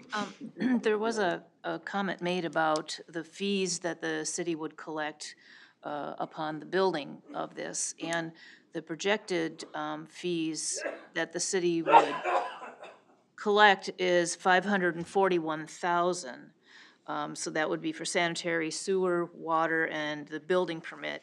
And the tax abatement total over the 15 years, or less if the value goes up, is $317,000. So the city would be collecting more in fees than the abatement would be. So I just wanted to note that if there was a concern about that $317,000. Rick, do you have anything, or Sean? Yeah, I have just a few questions here that I found kind of interesting. Mm-hmm. And I'm gonna actually, I know we're talking specifically about the complex in LeSueur County, but shortly after this came about, we had another one in Scott County that was 3 times the size over by Raven Stream, looking for tax abatement money, which would be substantially more than this one. And we're starting to set this precedent. And I found it kind of ironic on page number 6 of the PowerPoint presentation, where Scott County says that, according to the Maxfield study sponsored by Scott County, it shows a desperate need over the next 16 years for new apartments, as well as a backlog of needs not addressed. But yet, Scott County turned us down when we asked about an abatement of them abating that 151 unit over by Raven Stream. So they're putting all the onus on the cities, I'm guessing, and the school districts if the county isn't going to. And then, of course, then we had LeSueur follow after that meeting, and after you had heard from Scott County that they would not participate. And I think you said that in your discussions with the superintendent at the schools, the school district was on the edge of not only the Walgreens apartments, but, which now we got a letter of support for, but at the time we didn't have one, but that they didn't want to keep approaching these tax abatements as these developers continue to come in. So I find it curious that the counties seem to understand that it's not a good precedent to set. And I guess one of the questions that I'm asking is, as a city, we're often faced with lawsuits and whatnot that could potentially come up because we were arbitrary and capricious in what we agreed to and what we don't agree to. So I'm just wondering if we were to do the LeSueur County tax abatement, but then found that we didn't want to do the other unit in Scott County over by Ravenstream, would that put us in a legal bind that they could come back and say, well, you were just arbitrary and capricious and we're gonna sue you now because you did it for these guys, but you're not doing it for us. And we've seen some of that back and forth before, or the threat of that in other cities and whatnot. So I'm a little curious about that. I don't know if you can shed some light on that. Yes, so I would say, tax abatement is one of those things where, as I've stated, the state will allow you to use it for anything or nothing, for any reason or for no reason. As far as I'm aware with tax abatement, I believe it is a tool that is used in a time and a place for a local government to can address a need in a time and a place. And you are allowed to say yes to one abatement and no if you believe that that need does not exist 2 weeks later or 2 years later or 7 years later. It does not set up some sort of precedent. Scott County basically said that their policy for a long time now has been to focus their tax abatement on jobs and not housing, which is why we got a no from them. There were various reasons why the LeSueur County Commissioners stated that they were not interested. The word I got from the school district was they'd like to focus on one and not have lots of balls in the air, that it doesn't necessarily shut them off for the future, but they were focused on this particular project tonight. And yeah, so I would, just word of caution, I'd try to keep our conversation based on this particular project, not both of them. I mean, I understand the precedence question. Right. But to try to not to compare the one or the other, since tonight's public hearing and discussion is on this project. Right, but I think it's important for the residents, I'm sure there's a lot watching too, and the residents that have taken their time to come out here to get that information, because they might not have that information. So, I think it's important that they understand some of that too. Another concerning issue that since the county, LeSueur County, talking about the LeSueur County project, said no, that, and as Bruce alluded to, the developers say they may find ways to produce cost savings throughout the project that were originally not intended. Right there is a red flag for me, because I don't need some junk building put up that's put up for the cheap because they didn't get their full money. I'd rather see the project not happen than something that the town of New Prague has to look at as an eyesore for. And I don't know what that entails and how much they have to cut off. I mean, countertops and whatever else, and certainly that affects the overall value of it, and then the taxes that we'll ultimately get back. But I think cheapness to the apartment to save money because you didn't get some of this tax abatement in the long term could do nothing but just actually lower the rent values and bring in maybe a whole new element of the cheapest apartments around. And to be honest with you, I don't want to become another Shakopee with an apartment complex after apartment complex and whatever else. So, however, that was more of a statement. But the last thing that I wanted to bring up was we have letters of support from our 3 biggest employers in town, Chart, the school district, and Mayo Health. Did the LeSueur County Commissioners have this in their hand when they voted that their third of the half down? So those were shared with us here this week, and so I don't believe they had them. Those, yeah. Okay. Well, I don't know if this was a typo or not, but one of these was dated April 15th, 2024, the Chart one. So those letters of support were for the Minnesota Housing Finance Agency application. And they're in support, as Josh mentioned earlier, for the need for housing. Okay, so that's why, okay, so they weren't just written recently. They were not written. And I wonder if the LeSueur County Commissioners saw those letters that, They were aware of them when we applied for the MHFA funding. They would have seen them at some point in the past. Obviously, they didn't have them in their packet that they had when we had the hearing. But in the past, they had seen those. okay. That's all I had. All right. You know, this is a tough decision. You know, it's investing in New Prague's future, and that's always a crystal ball to be looking in, because we don't know what it'll bring. So, Mr. Mayor, Yes. in front of you, I put a paper resolution. This is one that we received from our city attorney just this afternoon here. Basically, he kind of rewrote the resolution a little bit. He said he liked the language in this new one better. I think it comes down to the fact that he made sure that the county wasn't ever mentioned in here, as well as just how some of the different areas are worded, quite frankly. But that was passed on. This particular one was passed on from Scott Riggs as to his recommended resolution, should you want to proceed with this. Okay. Mr. Mayor, I have one more question. Yep, go ahead. I meant to ask, I had a phone call on my way home, back into town here tonight. Does city staff know that the apartment buildings going up in Belle Plaine, did those receive tax abatements? Do you guys know offhand? Apparently there's 2 buildings going up. I know the one going up by Coburn's does not. I'm not sure of other projects there. I do not know. Okay, but one for sure is not, so I know one for sure is there are not. people building apartments without tax abatements. Yep. And then paying full taxes and still. Yeah, and I think you could find that in any city, you know. Okay.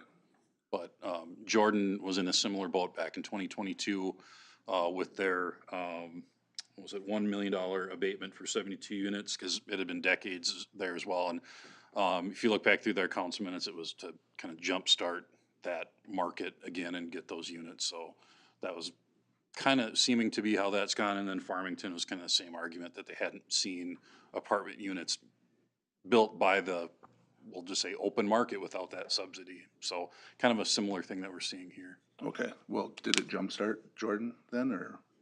Because again, I don't want to become another Shakopee with. I can't speak to exactly how well corner. that project's gone, but obviously it got built and they appear to be nice units. And So I guess I will say to that, Sean, this project is going in an area that's zoned for apartments. Right. We're not necessarily looking at putting apartments just in random places where they aren't planned. I would definitely recommend that, especially since we've gone through the comp plan, that we not look at putting apartments anywhere where we don't want to put them. Okay, well, and I understand that. I go back to though, I find it very interesting that the developer needs to cut cost savings, and I'm really, to be honest with you, I'm gonna vote no, just because I don't know what, there's too much left on the table for that. And I'm very concerned that we're gonna get a substandard build out, perhaps. Even though it has to be built to state code? No, not that it has to be built to state code, I'm thinking more of aesthetics and on the planning commission, which I sit on, we had required extra green space and trees and over and above what we normally do. And I'm just curious on how they're gonna cut costs, whether it's on the facade outside that will be visible to everybody, or whether it's gonna be substandard apartments with cheaper everything from, you know, refrigerators and microwaves to countertops to flooring to whatever else, and we're gonna be stuck with apartments that people don't wanna live in because they're a little substandard or not up to their standards. Did they actually answer the question then? Is all gonna come from reduced expenses, or are they putting any more money into the game? I'm not, it was one of those things that they were floating as to things that they may have to do. I'm not, and I believe Jake is here tonight. Yes, staying in the back. He might be able to answer more directly himself of kind of what they have plans for what they're doing. But yeah, it was just kind of they shared with us that they would like to honor the original terms instead of changing stuff last minute, and then them trying to figure out how they could make the new terms work. Well, it's a zero-sum game, so if they agree to spend this much money and we give them less, they have to put in more. So is that Can we assume that? Or So, not? so I do know when the last reduction came, I believe it was, they put in more money up front to make up for that reduction, if I remember right. But, I mean, Jake may be able to answer that better if you'd like to hear from him. I hear from him. I would. Yes, Jake, yeah, yeah. if you can come up. I know it might be a little uncomfortable in this crowd, but I'm happy to. it's uncomfortable up here too, so. Yeah, oh, I bet. Yeah, thank you for having me. So, Name, just yeah, state Jake your name. Bodensky with Eber Companies. So, yeah, I mean, the real reason for the tax abatement is there's just a difference between the market and what we're trying to build here. And what we're trying to build here is a nice product, right? So it's gonna have hard surface tops, all the common areas you would want and expect in a building, minus a hot tub and a pool. It's gonna have a dog wash, club room, a top floor deck for a lot of people to enjoy. So the reason for that is there's just a market mismatch with what you can get in a certain market, such as New Prague with the rents we talked about earlier, and the cost to build a nice building. So, you know, while we're not planning to reduce the building and the quality by any means, that would be one way that you look at it. So, you know, to narrow that gap, which we're still left with a significant gap after hearing from the county, things like that, you know, you would take off balconies. We're not doing that. You know, you would have wall AC units versus, you know, magic packs. We're not doing that. So that's just one way that you would explore to help narrow that difference. And to answer the other question, yes, we, you know, to balance that are putting in more equity. And that's all internal. You know, we have a couple partners working with us. Marv Deutsch internally, you know, from the city here is a partner of ours in this and just requires us to come to the table with more commitment. And that's what we've been doing. And I know you're obviously not working on this project, but I'm just kind of curious, the fact that you're in the business, how can that apartment unit in Belle Plaine do it without tax abatement? And you guys seem to be and you're in a pretty big company. I mean, you own what, how many, you told us last time, is it 30, 40 apartment complexes? No, we don't own that many. We own, or been a part of probably 8 or 9. Oh, I thought it was more than that, I'm sorry. No. But you do still own? Yep, we do. And we do a lot of other construction work for, you know, other developers. So maybe that's where. Well, I would just think the demographics are pretty similar for New Prague and Belle Plaine, but yet they can somehow cash flow this new apartment building without the tax abatement that you guys seem to need. Yeah, and I can't speak to, you know, that project. I think I Right. know the project and who's doing that. But it, you know, it could be a factor of the quality that they're planning there too. You know, maybe it's all vinyl siding and wall AC and boilers versus the magic packs and balconies. I don't know that, but that'd be one thing I could think of offhand. You know, I don't know there are other input costs such as land or, you know, city fees, things like that all go into a project. I can't speak to that, but I would say that maybe a combination of all those, that would be the difference too, so. Okay.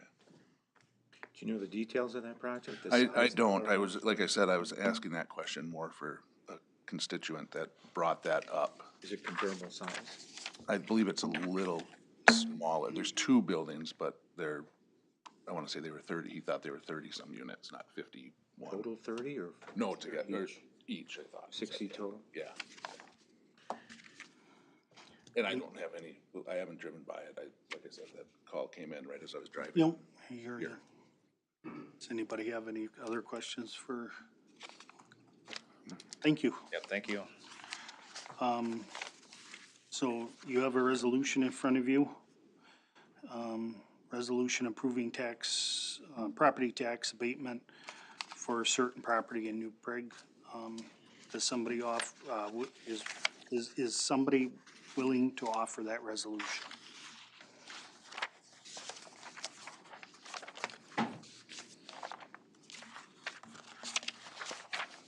The resolution is not numbered.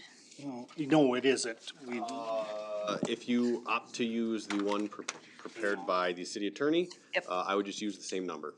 It would be replacing the other one in there. I guess call it 1021-03A, just so we can keep them separate.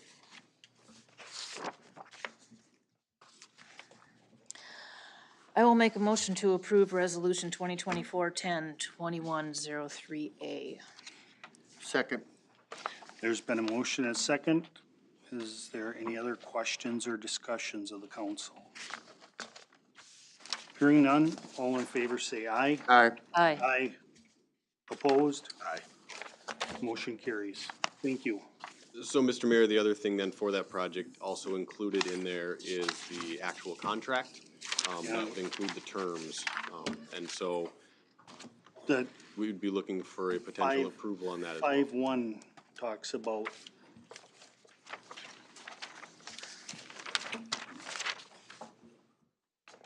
Does that contract have the county wording in it? no, it might. No. I don't know. I didn't, We will certainly check that out, but good eye, Mr. Mayor. That Yeah. You guys have handled that. yep.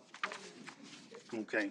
So what he was asking if we have the authority to enter it, the contract. Yep. And that's in the resolution. Okay, thank you. Thank you. Yep, you're welcome. The next item up is the Burial terms. is the engineer's report, but I think he's left, unless if there's anything more. Yeah, I told you to stick around. Yep, so are you gonna, is there anything? No, there's not. We kind of touched base on everything unless you guys have questions. Okay, I have a question for you.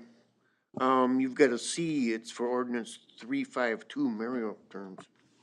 Yep, under the public hearing. we're, oh geez, Louise. Yeah, we got one more public hearing here, Mr. Forgot Mayor. about that, one more public hearing, sorry about that. Thought we were done. Okay, so the next item up is the ordinance 352, public hearing for mayoral term. Yes, Mr. Mayor, the Charter Commission at its regular meeting in August voted unanimously by those present to change the Charter Commission to, for the new Prague mayor to serve a 4-year term instead of a 2-year term. To go through this process, there's kind of two paths the Charter Commission is able to choose. Either A, they can go directly to a ballot to be voted on by residents, or B, they can send the question to the city council. For it to pass the city council level, the vote would need to be unanimous. Anything other than a unanimous vote does send it back to the Charter Commission to decide whether to continue and send it to the ballot or to stop pursuing the issue. Upon recommendation from City Attorney Scott Riggs, the Charter Commission decided to forward the resolution, decided by resolution to forward the question to you all. So currently, the Charter Commission in section 2.03 reads that City Council composition, here, might as well plug this in so you can see what I'm reading.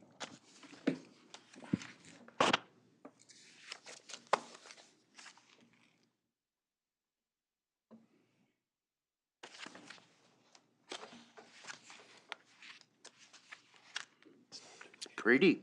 Thank you. I took that myself in my space travels.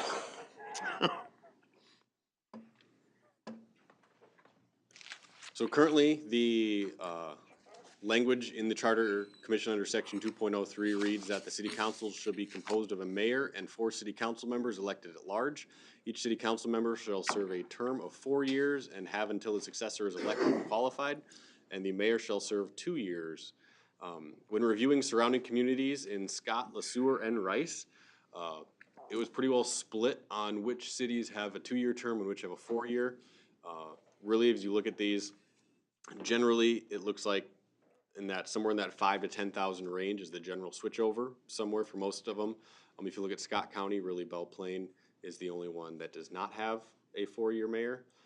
If you look at LeSueur, the only one with a 4-year mayor is LeSueur, is the city of LeSueur, and then Rice County is also kind of split down the middle between the larger cities and the smaller ones. So speaking it over with the city attorney, kind of the main advantages that we see is that under a 2-year system, when you have a brand new mayor, it may take almost 2 years for that mayor to start to feel comfortable in their role. Yet after about 18 months, if they want to continue, they are already campaigning again.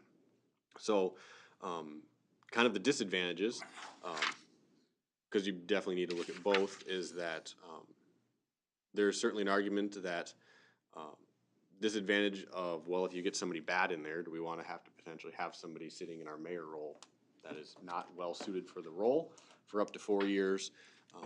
And under our current mayor system, the mayor's, while being the focal point of the council, has the same number of votes as the rest of the council. And so I do not, for many of those arguments you could make for having a 2-year mayor, you could also make for having all the council positions also go every 2 years. So I guess looking at this, it is my personal recommendation that we look at moving to a 4-year term for the mayors. That was also the recommendation of the Charter Commission. And I guess this public hearing would be to take place to hear if anybody in the community has any thoughts on this issue, I guess. So. Okay. Council have any questions? Otherwise, I'll open it up for public hearing. Does anybody want to speak to the mayoral term? And this will take effect actually. Yes, so we obviously, we're not gonna make timelines for the 2024. This will take We're effect. way too close, so this would take Whoever effect for the runs. 2026 election. Yep, whoever runs, okay.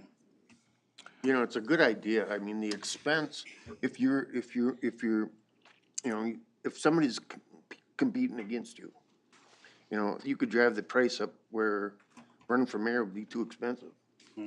So I don't know, I'd rather see a 4 myself. You know, you bring up a good point.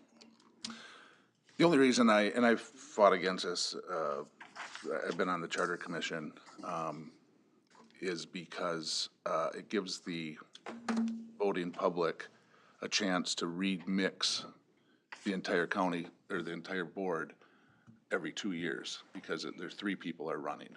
So, and there has been instances of some cities that a majority of the board, 3 to 2, run on an agenda, whether it's, and I'm not saying you, Tim, but where they want to get rid of the chief of police, or they want to get rid of the city administrator. And there has been many cities that have run into that, where 3 new people come on, and then they're stuck they get to have complete control for 4 years. So I always like that the fact that it was on 2.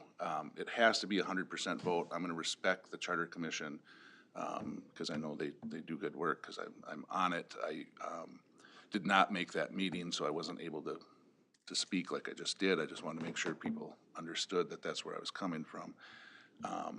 But I'm not gonna stop the change. I'm not gonna be the one nay to send it back to the Charter Commission and have this. It was my fault I didn't make that meeting, so. Anybody else? Otherwise, I'll open up the public hearing. Does anybody want to speak to this? Going once, going twice. I would take a motion to close the public hearing. So moved. Is there a second? Second. There's been a motion by Rick, seconded by Bruce. All in favor, say aye. Aye. Opposed, motion carries. All right, so, we have the ordinance, 352 mayoral term. Does that have to be a first reading then? Yes, so being an ordinance, this does require 2 readings, so this is the first reading, and it will come back again before the council. At this point, that is planned for the next council meeting on November 4th for final reading. Okay, I would take a motion for the first reading on ordinance number 352. So moved. Bruce made the motion. Is there a second? Sean made a second. Any other discussion? Hearing none, all in favor say aye. Aye. Opposed, motion carries.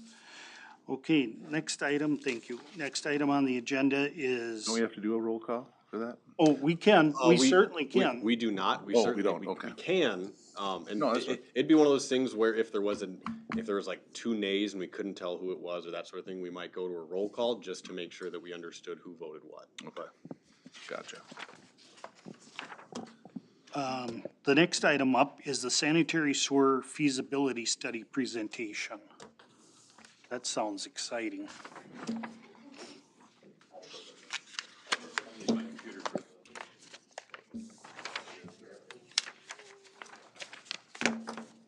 Does anybody need a break? I just took one. Mayor, do we need to address item number 6, or did you do that already?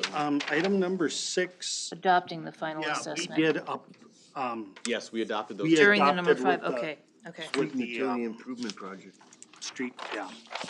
Thank you. We did that right. Okay, go ahead. You're on. All right, thank you, Mayor and Council. My name is Tim Olson with Bolton and Menk. I'm a water resources engineer. Thank you for the opportunity to summarize our sanitary sewer system feasibility study. Go to the next slide. Tonight, we'll just talk about the background and the goals for the project. We'll talk a little bit about land use updates. Little spoiler for the conversation after this presentation. We'll talk about the study results and then some next steps and funding opportunities. So your comprehensive plan is on the verge of being approved and has been updated for several years. What we're really doing here is leveraging the land use and some of those updates that have happened over the past handful of months. Your last sanitary sewer comprehensive plan was from 2018, so those land use updates can impact regional sewer service, lift station locations and sizes, costs really for that infrastructure, et cetera. We've done lots of great coordination with city staff, namely Ken and Matt, through numerous other coordination meetings.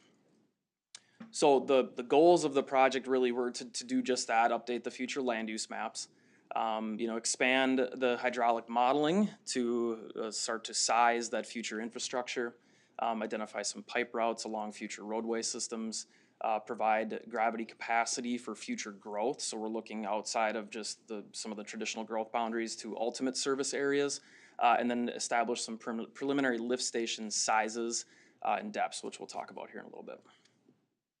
So here's a land use map. Those updates happened recently in 2024. Land use does impact the expected sanitary sewer service. We use land use based flow factors here on a per acre basis.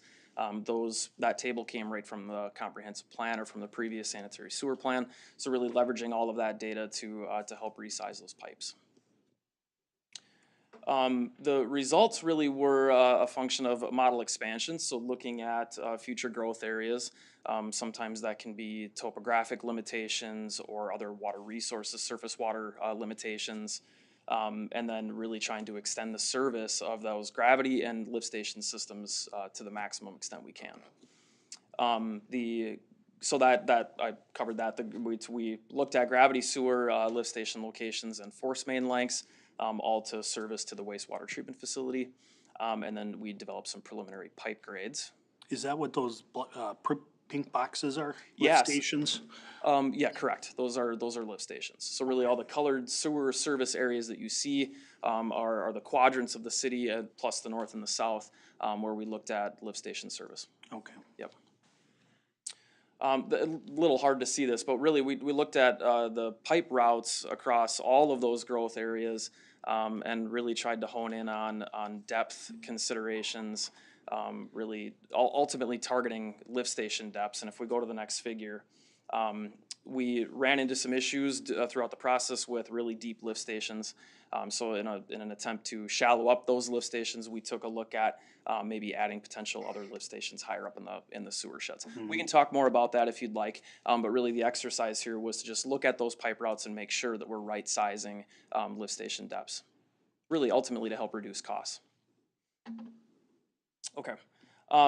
So those critical elevations were really important. Ultimately, we landed on these 5 or 6 lift stations, 5 lift stations to those construction costs. We sized some force main and all of that, really in an attempt to try and bring on, or have as much of those cost estimates as detailed as possible.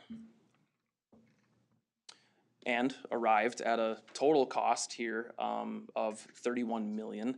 It's a huge number. There's also some soft contingency costs that come with that, and then a total project cost of almost $36 million. Really, that is broken down. That's the total comprehensive cost. Those are huge numbers. We have all of those costs broken down by the sewer shed as well. And ultimately, these things get constructed kind of on a piecemeal basis as development occurs. So those costs aren't all up front. Obviously, they get incurred over the course of time. So next steps, really, you have this tool now through comprehensive planning and through modeling to help expand the study as needed, as new land use maybe comes into play and those things change. As transportation networks evolve with future growth, all of these tools can now be leveraged to help with the future planning process. And then we can also use this to help explore and evaluate funding mechanisms, which we'll talk about right now. These next two slides have a lot of text on them. We can certainly go through them. I'm not a funding expert personally, but if you have questions, I can certainly find those answers. Local wastewater rate, sewer access charges, those are tools that you use now. Bonding, you can certainly sell bonds to create revenue for those capital costs. Going through an assessment process, which we heard about tonight. There's a state revolving fund loan through the Clean Water Revolving Fund program. Those are low interest loans that can help provide financial assistance for water pollution projects. There are small cities development program loans that are out there. PFA is a really widely used funding mechanism. The EDA can help provide grants to help communities develop infrastructure and bring on new business. And then the League of Minnesota Cities has a grant program as well. Again, I went through those two slides very rapidly. There are lots of funding mechanisms that are out there that are really widely used across our state and region, and we can discuss those more if you'd like. That, I think, brings me to the end. Got through that quick, but I'm happy to answer any questions that you might have. So I have a question. So this is all new route. It is an existing, upgrading or anything like Upsizing. that? Upsizing, yeah. Yes, that is correct. You do have a sanitary sewer comprehensive plan that does address the pipe capacities of your current system. We didn't really update that part of it. This is all outside connections. There are some locations, I believe, where we may be tying into the existing infrastructure. And like I said before, those modeling tools really help us identify future pipe capacity concerns. So as development comes online or there's changes in development inside the city, not in the growth boundary, those tools can be updated and leveraged for future pipe sizes. Okay. Yep. Thank you. And I apologize for being naive here, but it seems like some of the proposed sanitary lines are going through developed areas already. They may very well be. Those could be areas that are currently unsewered. Turning to staff on that. Are you referring to rural housing developments that are, No, I'm just looking at the blue line, and the blue line says proposed sanitary lines, and I just assumed it looked like it was going through areas of our town that's already developed. Yeah, the one example that would be existing would be 11th Avenue, kind of near Ravenstream. Yeah. And that pipe is actually already in the ground, Bruce. It's like I forget the size, Matt, maybe you know off the top of your head how big that sanitary line is. A very large line. That would be the one area that would already be existing. Everything else should be new on that map that I'm looking at here. Yeah, I have a hard time relate to the map, but isn't that where the elementary school is there? Correct. Yeah. Yeah, and that right pipe through. was put back in 2005, and then when we did the roundabout in, I forget what year exactly, 2008, 9, that was extended south of Highway 19 with that large pipe, so it's actually stubbed heading to the south there. So that'd be the one area where we actually do have the large pipe in place that can handle But it's that. not really a proposed, then it's already there. That would be the one exception to this map on there, yeah, we could probably update that. Yeah, certainly. Okay. And then, On the south end, that would look like it's in between the city and the hill, up by the substation, that kind of area where that line's gonna go through. It would be west of there, yeah, eventually you'd kind of swing around behind the future athletic complex land, if that's what you're referring to. Yeah. And then come in basically on County Road 29. Okay. Yep. then on the northeast corner of the Bezek property there, so that's expected to be 2 new roads that intersect there?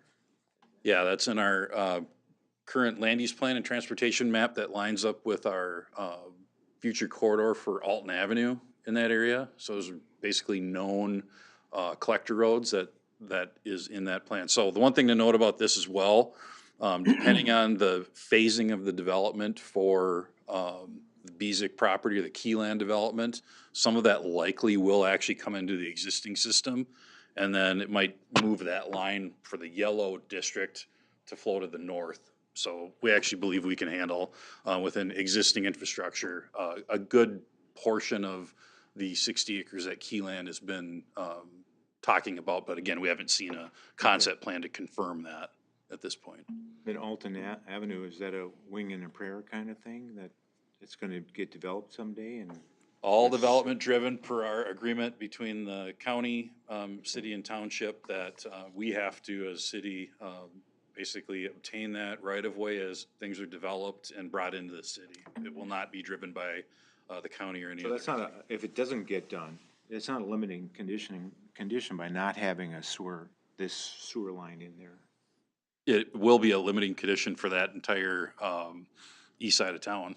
Well, eventually. the east side, but not the south or the west or anything. It won't affect No. anything that's. No, and one thing Tim and I talked about actually was, obviously you've got to get from the existing treatment plant. Yeah. For some of these lines, so, I mean, you'd have to complete, the area, in blue before you can get to the area in red. For example, so you have to first have the pipe in the ground in that northwest corner before you can get to the southwest corner. Likewise with the northeast corner in yellow, you have to have that done before you can do the green area in the southeast.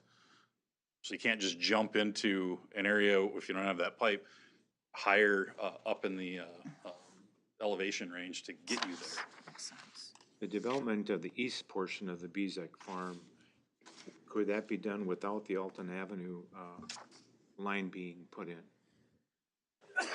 Again, some of that probably on the south end could be. But again, we haven't seen an actual. But not the east part that goes, touches Alton then? I would not be able to say that would be doable 100%, again, without seeing a plan on how they would route the flow and everything. Okay. Eventually that will have to go in, Bruce. Yep. Right, I'm just looking at the, the next 5-10 year Yep. time period. Yeah, there will become a time where we're gonna have to start getting portions of that trunk line from basically the alignment of Alton Avenue and start building that out. That will have to happen. And to the point of one of the funding mechanisms we talked about, and we didn't show from in the plan, but one thing we have right now for new development, when we're looking at a plat of property, we do not have an area charge for sanitary sewer at this point. Everything has been back-ended at the time of building permit. Whereas for water projects, we do have an area charge, was it $26.52 an acre, Bruce, I think, something like that. Where we collect some of the water area charge up front from the developers. Right now, we get zero from developers on the sewer end. This study has identified what we can charge for area charges for the developer to pay up front. So we're not needing to pick that all up at the time of the building permit. And that actually helps us, obviously, with upsizing where we need to or know that we need to. That's been helpful for the water department for water mains, but that's been a missing component of our sewer plan. We have not had that.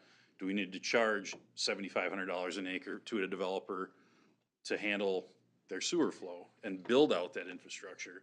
So this is gonna help us get to that point. Bolton and Mank recommended that we actually take it a step further and complete a study to actually look at those area charges, and we will do that. But without this being done, we didn't know, we're talking, $1,000 an acre or $10,000 an acre. We had no idea. So this gives us that information that we actually can talk further with a financial consultant and come up with a dollar amount to build that $35 million full expansion out, 50 to 100 years out in the future. So if someone would buy up the Moxa property, so we have a plan that this is how we'd address it, but is it feasible if someone turned the key tomorrow and wanted to do something with all that property? Again, without seeing a development plan, it's really hard to develop. We will leverage existing infrastructure that we have in place, obviously. First, and then see when you could do this, because this would be a major improvement. Very major and very lengthy in time to obtain right-of-way and easement to get pipe in the ground for some of them first stages that come from the treatment plant where we don't have right of way and don't have development. And there likely will be a time where we may need to approach a property owner that isn't planning to develop, but to make that connection through their land. And again, right now, we don't really have any money in trunk fees for sewer to help that off the ground. We just have to tell people, sorry, we can't do it. We don't have a funding mechanism to make that happen. So again, this is gonna kick off a lot of additional discussion we need to have on what are all the options that we can do to pay for it, including one of them being area charges. But yeah, this was the base information we needed to have to, again, be prudent with our money, whether it be us upsizing or a developer having to put in that infrastructure when they develop. But it's gonna vary so widely between projects, it's hard to just say exactly how that'll play out. Interesting. Good. All right, any other questions? Yes, where are we gonna keep all the hot air? Hot air. That's in the lift stations. Okay, so basically the item is to accept this feasibility study, is that correct? Correct. So, is there a resolution or a motion or anything attached? Just look for a motion. Okay. So I will move it, it's 24-10-2101. Nope, that's. There's not a resolution. There's not It'll just be a resolution. motion to accept. The 01 was the other one, was the street improvement. Correct. You were just asking me about that, doesn't that go right there? No, we're done with that. All right. Okay, so I would take a motion. Do you want to make a motion? Yeah, so moved. Okay. For or for acceptance of this report. I'll second it. Is there any other discussion? Hearing none, all in favor say aye. Aye. Opposed, motion carries. Thank you, thanks for hanging around. Thanks, Tim. Okay, now we're to number MSA Comprehensive Plan presentation. Yeah, you can go ahead and bring it up, and if you're gonna plug in there, yeah, that would work.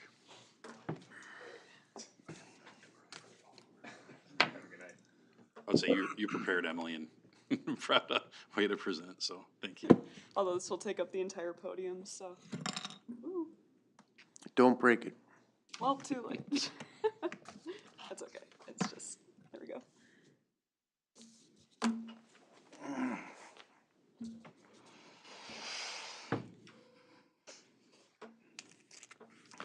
So I'll also have a quick overview of the comprehensive plan, if it wants to connect. We'll see.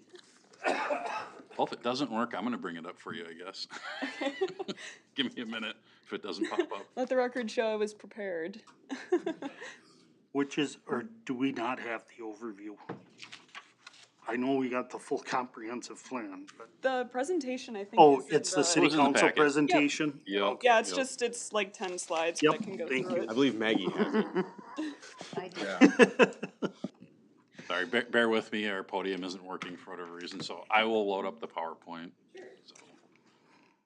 She broke it. I did, I'm sorry. Good evening, everyone. Mayor and council, just to introduce myself while this is getting set up, I'm Emily Harold with MSA Professional Services. I was one of the project planners on this team alongside Claire Stickler, who you might have met at a workshop or two, and Chris Jansen, the project lead. So we started this project, I think we kind of officially kicked off in early 2023. And it's been going on for a little bit. There was a pause this year to work on that small area plan for the former creamery site across from the old mill. So that's why it's taken a little bit of time. That's Sorry, gonna hold on, be- I'm gonna do something different, hold on. That'll be included into this comp plan, right? That small Yep, area? yep. So the small area plan, I believe, is Appendix C, and then now that the sewer plan has been approved, that'll be Appendix D as well. Okay. I could just do like an interpretive dance or something instead. Or we could just push it off to the next meeting. There we go. There we go. No, please. All right, there we go. Cool, you can just head to the next slide. So, couple steps in this process. So like I said, we started in 2023 with some community engagement, so like preliminary engagement and existing conditions analysis. So we started with a community input survey, like a virtual survey that we sent out to folks. We did stakeholder interviews with kind of a wide cross-section of representatives from within the community, neighboring communities, and like the county, things like that. And then we did a couple pop-up meetings, public forums, public hearings, and stuff later in the process. We also did an analysis of the city's existing planning documents. We did some GIS mapping and some demographic research, like market research, things like that. And we used that feedback to create a framework and a community vision that we then filled in with city policies and just recommended implementation strategies. And then that all resulted in the document that you're looking at now. So that will serve as a guide for city departments, decision makers like yourself. So this should be it. The document is comprised of 5 chapters, and the majority of the kind of meat of the document is in chapters 3 through 5. So those are kind of the community policies, goals and strategies, the future land use map, and some of that supplemental information, and then the action plan for implementation, which I can go over in a minute. And then, really quick.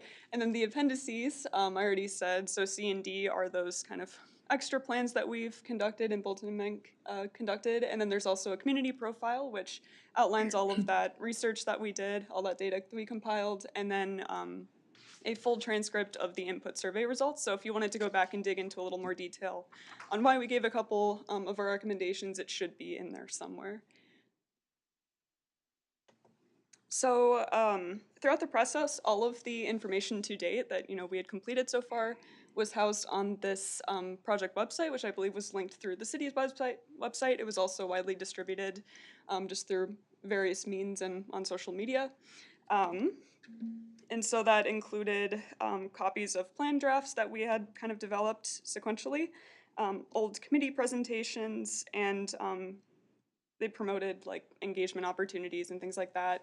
The input survey was embedded in this website, so people could just visit this and take the survey right there.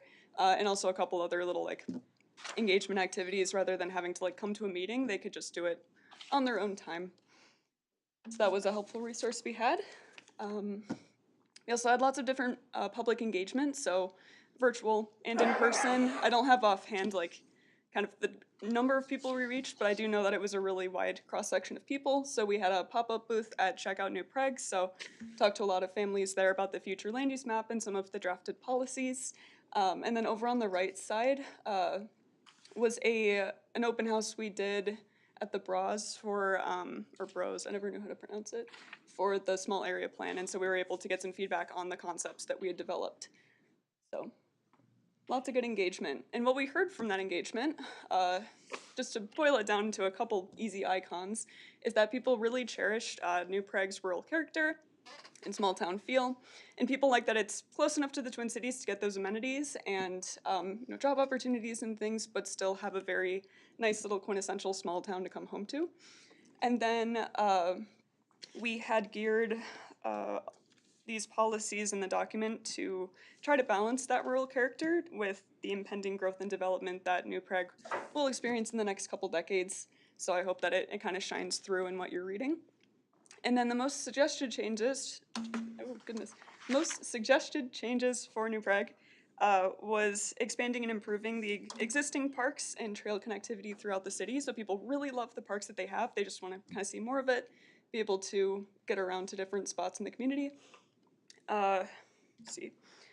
The expansion of retail shopping opportunities, especially along major transportation corridors, and we'll see that in the future land use map in a minute, which will in turn increase employment opportunities. And I know you have heard a lot about that tonight already, so it's all interconnected.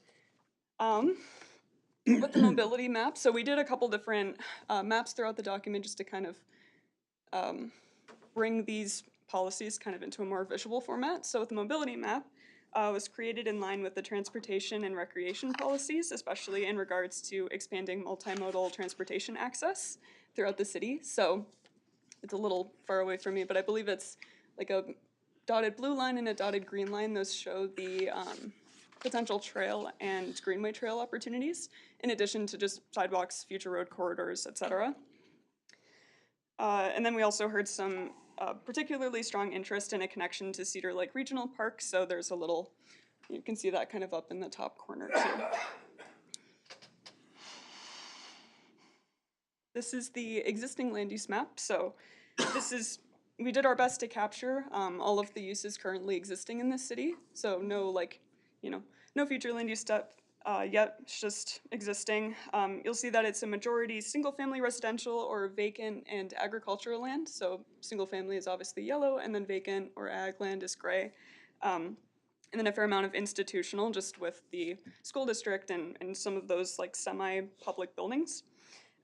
We look to existing land use to see how current categories are working, and then that kind of helped inform our future land use categories to just kind of better quantify what we were seeing and how uses interacted within the city. So that can kind of transition into the categories we came up with and worked with our steering committee on. So not a lot of big changes from the existing land use. Yeah, sure. Question on this Sure. back it up one. So is that correct how they got it listed with Belzer's there? Yes, we have, obviously, So we aren't totally connected through? we are not, no. If you remember correctly, we have an easement through Mr. Topka's property for the sanitary sewer. But we have right-of-way that's platted basically on each end of the Belzer development, and then obviously city limits that'll eventually get us there when we get the next annexation request to connect those two together, but we have city services out there. Okay, thank you. Sorry to get your momentum stopped. Oh, no worries. So with the future land use categories, there aren't a lot of big differences between the existing ones and what we came up with for the future land use map. The main differences I wanted to call out was the addition of downtown flex and business flex, and both were intended to provide some more flexibility in areas that you wanted to see some more kind of collaboration between the different land uses. So downtown flex, that was to just capture the mix of commercial and public and residential that's already there, and that's located just along Main Street and then maybe a block or two north and south. And then business flex is more of a combination of commercial and light industrial uses, just to, again, provide a little more flexibility without having to constantly, amend your future land use map as maybe things come in that don't perfectly fit within commercial or highway-oriented commercial or industrial, things like that. It's just to provide a little bit more of a gradient. And then here is all of that together. I kind of spoiled it a little with the presentation before this, but this is the future land use map that we ended up with. And you can see that the business flex in kind of that brick maroon color along major transportation corridors and kind of anticipated corridors in the future. And then the pink, it's a little hard to see from here, but the pink in the middle is the downtown flex that I just talked about. And we also added a fair amount of medium and high density residential along the commercial corridors to kind of bolster some of the policies that we came up with for diversifying housing options and housing affordability. So that would, maybe help enable some more of those options. And then also serve as a gradient between some of the more intense commercial and industrial uses and the single-family residential spread out outside of that part of the community. So that's in that light yellow color. And then lastly, like we just talked about, this boundary was determined pretty much entirely by the sewer extension study. So it actually looked a lot different than this when we were workshopping it. And then once we got that boundary, we kind of shifted it over to make sure that it aligned with that study. So, does anyone have any questions on the future land use map? That's kind of that was a big part of the project for us. Just a quick question. Sure. So, and I'll just use an example of on the south side of the golf course there, where you have, median density plan, that orange color. What happens if somebody wanted to come in and develop single-family homes? Is that something that can be changed and you would allow that? Our zoning in New Prague has worked. Yeah. And unless you want to change it, obviously, we have allowed single-family development in medium-density, even high-density districts. It just gives the ability, should somebody want to propose the higher density, that they could do that. Some cities do go a next level and say if it's high density, you cannot do single-family. We do not have that currently in our zoning ordinance. And we are obviously going to be looking at, I don't know if I'll have it ready to go for the next meeting, but proposals from firms for rewriting our zoning and subdivision ordinance, where we'll kind of look at everything we have in our zoning ordinance and see, does it meet what we want to have? But right now, Sean, you can build single-family homes in medium and high-density residential. Okay. All right. Yep. And we do actually have most of Ravenstream development is actually medium-density residential, but But it's single-family homes, single-family homes. as an example. Okay. What if there was neighborhood opposition to more townhomes or something? I mean, because it's in the comprehensive plan, does that mean we can't stop it, or that we wouldn't be able to if it was zoned medium density? So it would be more difficult. You'd have to tie it back to lack of utilities, lack of roadways and other support infrastructure to deny that if it's in the comp plan as a designated category, if somebody's requesting rezone. So for example, you will just take, out south of Belzers, we have some, what category would that be? High density residential out in that area. If somebody came in because it's on the comp plan and say, I want to rezone that to high density residential, you'd have to have a very related reason not to approve that. And it would have to be tied to, in my mind, inadequate roadways, inadequate utilities, something to that effect that just wouldn't, that it wouldn't work well and have safety and life, health, safety issues that would prevent that. So this is a guide that we would use when reviewing rezoning requests and the like. So what was, Go ahead. what was the thought process of on the south side of the golf course there and doing that big area of medium density? Yeah, really, the whole idea of that was to try to get more diverse housing supply out there, not just single family. So let's say on an acre basis, you can fit more townhomes in. This wouldn't necessarily allow apartments, Sean, but you could maybe have a fourplex or something like that if we change the zoning to allow it. Right now, that wouldn't necessarily fit with our zoning, but that's why we're gonna look at all the zoning ordinances to make sure that it meets with what you are intending to have be the ultimate build out of New Prague. But yeah, it's just provide diversity. That number one was the thing that we heard from the majority of our input. Okay, all right. And I could see where, like you just said about infrastructure, maybe getting rid of private streets. We actually do not allow those currently. Oh, With okay. but I don't know how recent it is anymore, but in the past few years, we banned private. Okay, roadways. okay. It just seems so big, those sections that you have, like you could put 1,000 quad homes in there or something, you know? I mean, it just seems like a big chunk of. And they are, and the idea was to provide that higher density to enable to get more units within a smaller area. That is number one, because it is cost prohibitive for developers. And that's why we haven't had many new plats brought in. It's very expensive to develop a new single-family lot. Okay. And I don't want to speak for any local developer, but other than Keyland coming in and, you know, we haven't seen a concept from them yet.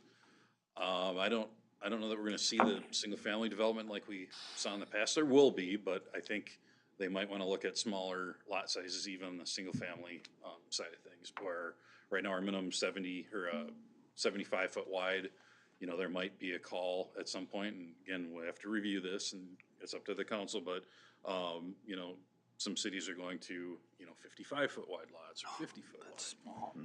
Now, whether that's something New Prague's council would like to see, that's up for discussion, but, you know, that's an option that could come out of the higher density as well.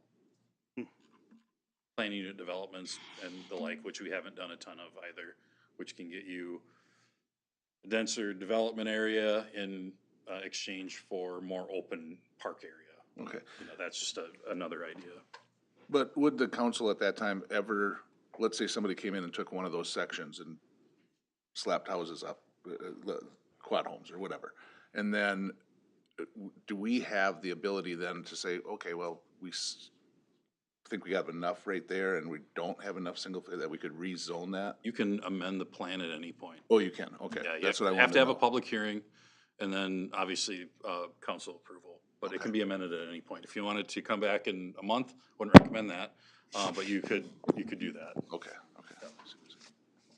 It's a living document, I guess. It is. That was, yeah, we usually have a slide in there about how, you know, we encourage you to continuously revisit your plan. There is a section of that in the document itself, but yeah, it's meant to be, you know, continuously revisited to make sure that it still meets the priorities of the community, so. Okay. And it's a plan. It is a plan. Plans can be changed. Yeah, exactly. I would hope that you wait at least a month just so I can well, be proud of what I've done and then you can For at least a month. go from there. What? For at least a month. At least, well, That's it's up to minimum, you. that's what you'd like. Within a month, just let me know. Great, a couple of slides left. So chapter 5 is the action plan for implementation. It also includes some more information on amending the plan too, if that's really what you want to do. So this should look pretty familiar. I believe Claire came and did a joint workshop with it was at the Planning Commission Council together just to kind of go through and make sure that all of the policies and timelines kind of aligned with your own priorities. So each goal for each kind of main section of policies is in that gray row across the respective sections, and then the goals and priorities, or the priorities and strategies are underneath that with, partners and primary champions next to it, and then a target completion between, short-term, medium-term, long-term, and then ongoing. So those are color-coded appropriately. Mm-hmm. And then lastly, the appendices, I already covered this a couple times, but there's a lot of good information in there just on kind of our reasoning for offering the recommendations that we did between demographic and market research, just very light market research, our full input survey results, the small area plan, so that breaks out kind of the phasing plan that we came up with, as well as descriptions of individual site components. So if you want a refresher on that, feel free to read through that. And then the sanitary sewer feasibility study, which now that that's been approved, we'll get that added as well. And that's about it. We're kind of at the finish line, assuming there are no big changes. Let me know if you have any other questions. If not, we'll get the resolution incorporated in the document and get that sent back to city staff soon. So one thing I did want to call out real briefly, we did have 2 agency comments come in. We have representatives from Helena Township here tonight, and we actually had attended one of their meetings about a month ago, I think, roughly. But they had some concerns about land that we have in our current land use plan that they necessarily might not want to have long-term in an orderly annexation agreement. So one of the action plans is to talk about the annexation agreement we have with the township of Helena as well as Lanesburg. So that's one thing we want to address. We did take out some of the future land use areas that we could not service through sanitary plan out of that land use map. And so we did make that change, but there are some areas that are still in the orderly annexation area that we have from 1978 with Helena Township that we cannot get sewer service to. So that's one of the things we would like to address with the township to make sure that they align. Because there's no point in having something in an orderly annexation plan that we cannot get utilities to, because we can't develop it, nor would we want to annex it if we can't get utilities there. So I wanted to acknowledge that. So we did make those changes, and then the county had a number of general comments regarding support for connection out to Cedar Lake Farm Regional Park for one, and just some other general comments on edits to the maps. We added some little clarifying portions in the map. You could probably speak to this better than me, Emily, on natural resources and the like, if I remember, as being some of the. Yeah, it's like that in a functional classification Yeah, map for the for- existing roadways. for so roadways, you just clarifying some of the current conditions of the city more than like future things. Yep. So, sorry, I just wanted to add No, that in there as well. Appreciate that. I just wanna give a shout out to the committee that worked hard. A lot of people, put time into it, but staff really worked hard and you guys worked hard to, you know, you worked hard in between with all our recommendations. It's Right. easy to get 9 people together and give all the thoughts and then ideas, and then somebody has to put it together, so I wanna give you kudos on that, so.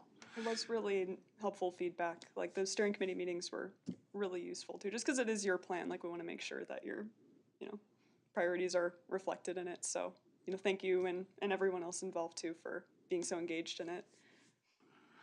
Okay, so with that, we have a resolution in front of us, to approve or accept the New Prague 2045 Comprehensive Plan. Like I said, it's a plan. So, does somebody want to offer their name to the resolution? Me on the committee, I will. Is there a second? Second.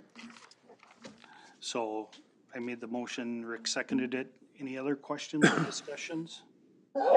Hearing none, all in favor say aye. Aye. Aye. Opposed? Motion carries. Bless you. Holy Make it back there?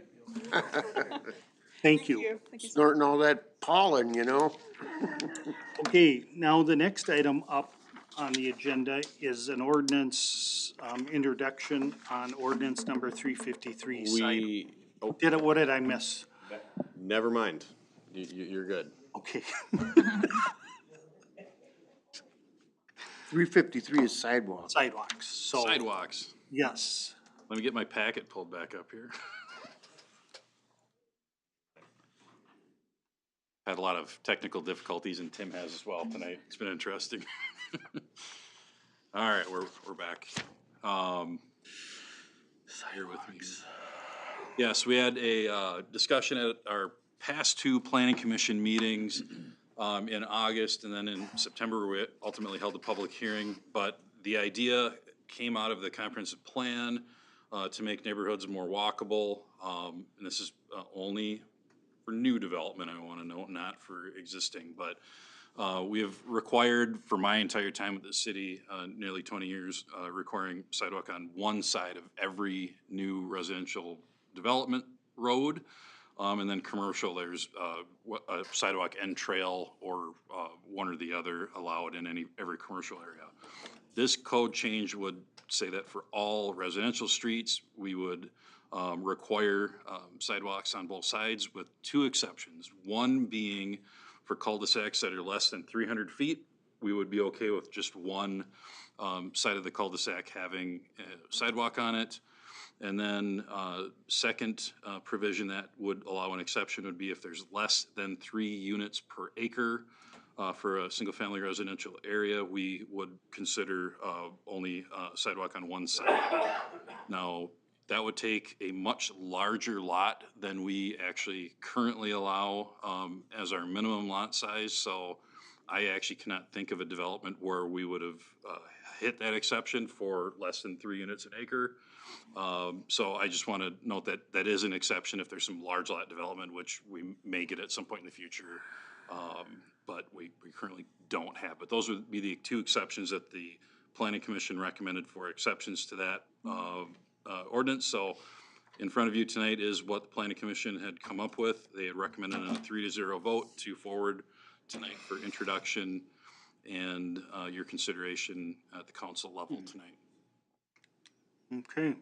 And again, I should add, the idea behind this would be that this would be developer paid and they're in place, so you don't have as many of the arguments where they're buying into a home, the sidewalks are already there, and you try to retrofit and do them later.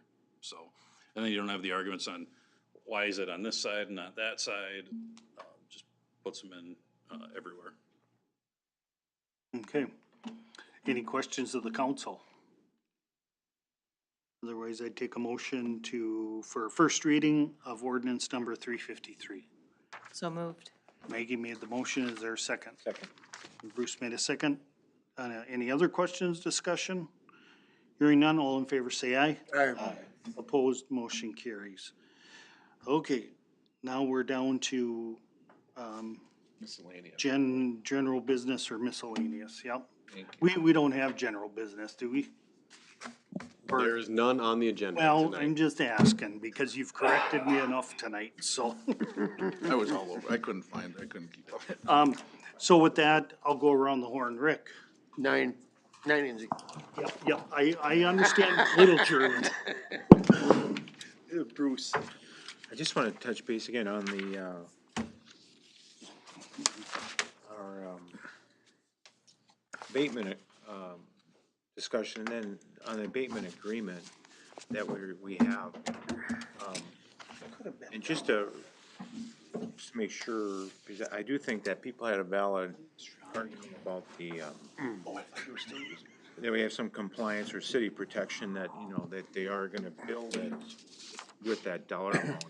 And when I looked at the abatement agreement, it seems like it's okay, but we use that kind of vague terminology in it. So the abatement agreement actually says 54 unit building at a assessed value of 6.1 million. Now, we had talked with, or we had heard from the assessor after the county board hearing that was likely low. And the county assessor was actually out of the office for a couple weeks. We were looking to update that. So there's a little wiggle room there that we believe that provides enough cover even if they were to cut balconies. Because that value actually did not include balconies when we initially sent that to them. Okay. So I just want to, because I think the agreement refers then to a term sheet which really provides more detail, or maybe organized detail, of the actual total development cost. Do we feel that that term sheet, and this has to be updated with the current information, I think the agreement still refers to the county being involved in, so that's gotta be all changed anyway, but, do we feel that, just having it listed as total development costs and it's gonna be built at an estimated total cost of 13 million, that holds their feet to the fire of actually spending 13,350,000? I guess that was our feeling. I know that Scott worked extensively into the night. I think he started getting upset with us hounding him all the time to get this done. But yeah, so I know when we talked to him about several other issues, namely, geez, Mitch. I mean, yeah, whether it's that issue, we've also talked to Scott because the school board had the question of, well, this says that they can't sell the property, but if they sell the LLC, like that, and talking to Scott, he felt that all of those were very well taken care of. I will certainly bring up the question of amount of money they have to put into it with him, because we do need to talk about getting it updated anyway. Yeah, and then I didn't see in the agreement, the avenue that they either certify that number to us or we verify it somehow. That there is a process there that we're doing our due diligence that, yeah, this is it. For this abatement, we get a building for 13,350,000, so it kind of protects the city. Okay. Yeah, I will bring that up with Scott tomorrow. And it's kind of in there, but it just seems like it provides some wiggle room when you use the words estimated and that kind of junk. Okay. And It's good legal information. a lot of the letters or the feedback we got was that, are we gonna, or at least the ones some of that I really pointed to was, do we have the guidelines in place to protect the city? Like the chart deal worked out the way it should have. They didn't perform, so we got the money back, and that's the way it should be. If they don't build it the way they're gonna build it, then we don't do it. Yep. So we just want to have clear protection, I guess is what I'm concerned about. Okay, yeah, I can bring that up with Scott. That's a definite concern of mine too. Then I just have a general question, Matt, on some of the street projects we're doing. We seem to have, I don't know if it's just me, or it just seems like we have more residential consternation, and maybe it's maybe it's the area, or maybe, are we doing our procedures the same as we've always done them? And do you feel that the neighborhood meetings are going as well as they do in the past, or is our new man here doing things a little differently, or just? What No, kind of we vibe are actually you have doing? added meetings. We've added one extra meeting every year. So we used to do two, and now we're doing 3 or 4 actually. So we are more vocal on getting the word out to all residents. I think this year was a really rough year with construction. I think that's why we had a pretty well turnout this year. A lot of them didn't speak, but kept me up. And if I had any hair, I wouldn't have any hair. It was that kind of year. To be honest with you, it was a very tough construction year. No. Not just because of weather, but all aspects. Yeah. I do think sidewalks is a major topic, but I can tell you after all these streets get put in, or all the sidewalks get put in, I hear more compliments about that area than negative. So I do think they are turning out a lot better than what people expect them to do. When you show them on paper, they just think, oh, you're taking up my whole yard. But then once you actually see them placed, I think people are much happier about the end result. Well, we seem to, it may be just me, but it seems to be more comments or pushback on next year's project than in the last 2 or 3 regarding sidewalks. Is that accurate? Is this group? I think last year was a pretty good pushback year, to be honest with you. Then this year, yes, this is the same thing. The year before that wasn't as bad. It's possible too, they've kind of seen it coming now, because we did the sunset, sunrise, and then we jumped over to Columbus, and now we've done Lindale, and so they've kind of seen this coming and built support for themselves, I guess, if you will. You know, I hate to, I mean, people are free to say what they want to say, especially in a public forum, but they certainly pointed out that some people, that the meetings, that people weren't listening to them. Yeah, it's really hard to hear. I wish Josh was at that meeting like she said he was, but it was actually me at that meeting. So I was the one here for 3 hours that night until 9 o'clock at night, answering everybody's questions. I can tell you a lot of that information she was saying is not how we relayed it. I wish we could record. Maybe we should record all of them so you can see the feedback that we give to these people. We do hear them. We tell them, please come to your next council meeting, or the next council meeting. You can voice your concerns if you have any. But these are the reasons why we're placing sidewalks in. These are the reasons why we're taking some trees down. I can't give out any more information if they're not willing to listen to it. I mean, right. I do think in 2024, people are more vocal than they were 5 years ago. Okay. Just the world we're starting to live in nowadays, that they hear what they want to hear, and they don't care what you have to say about it when it comes to any information you give them. That's just how I feel. I mean, construction's got harder and harder. 10 years ago, construction was super easy. I'm going to be honest with you, it was super easy. It's tough now. Yeah. And I understand the impact. It is a huge impact to all these residents. When it comes to, I feel for them, that's how we start a meeting. We feel for you. You're getting assessed. That's not easy. You might lose a couple trees. That's not easy because they're trees that you had for 60 years. And there's a chance you get a sidewalk.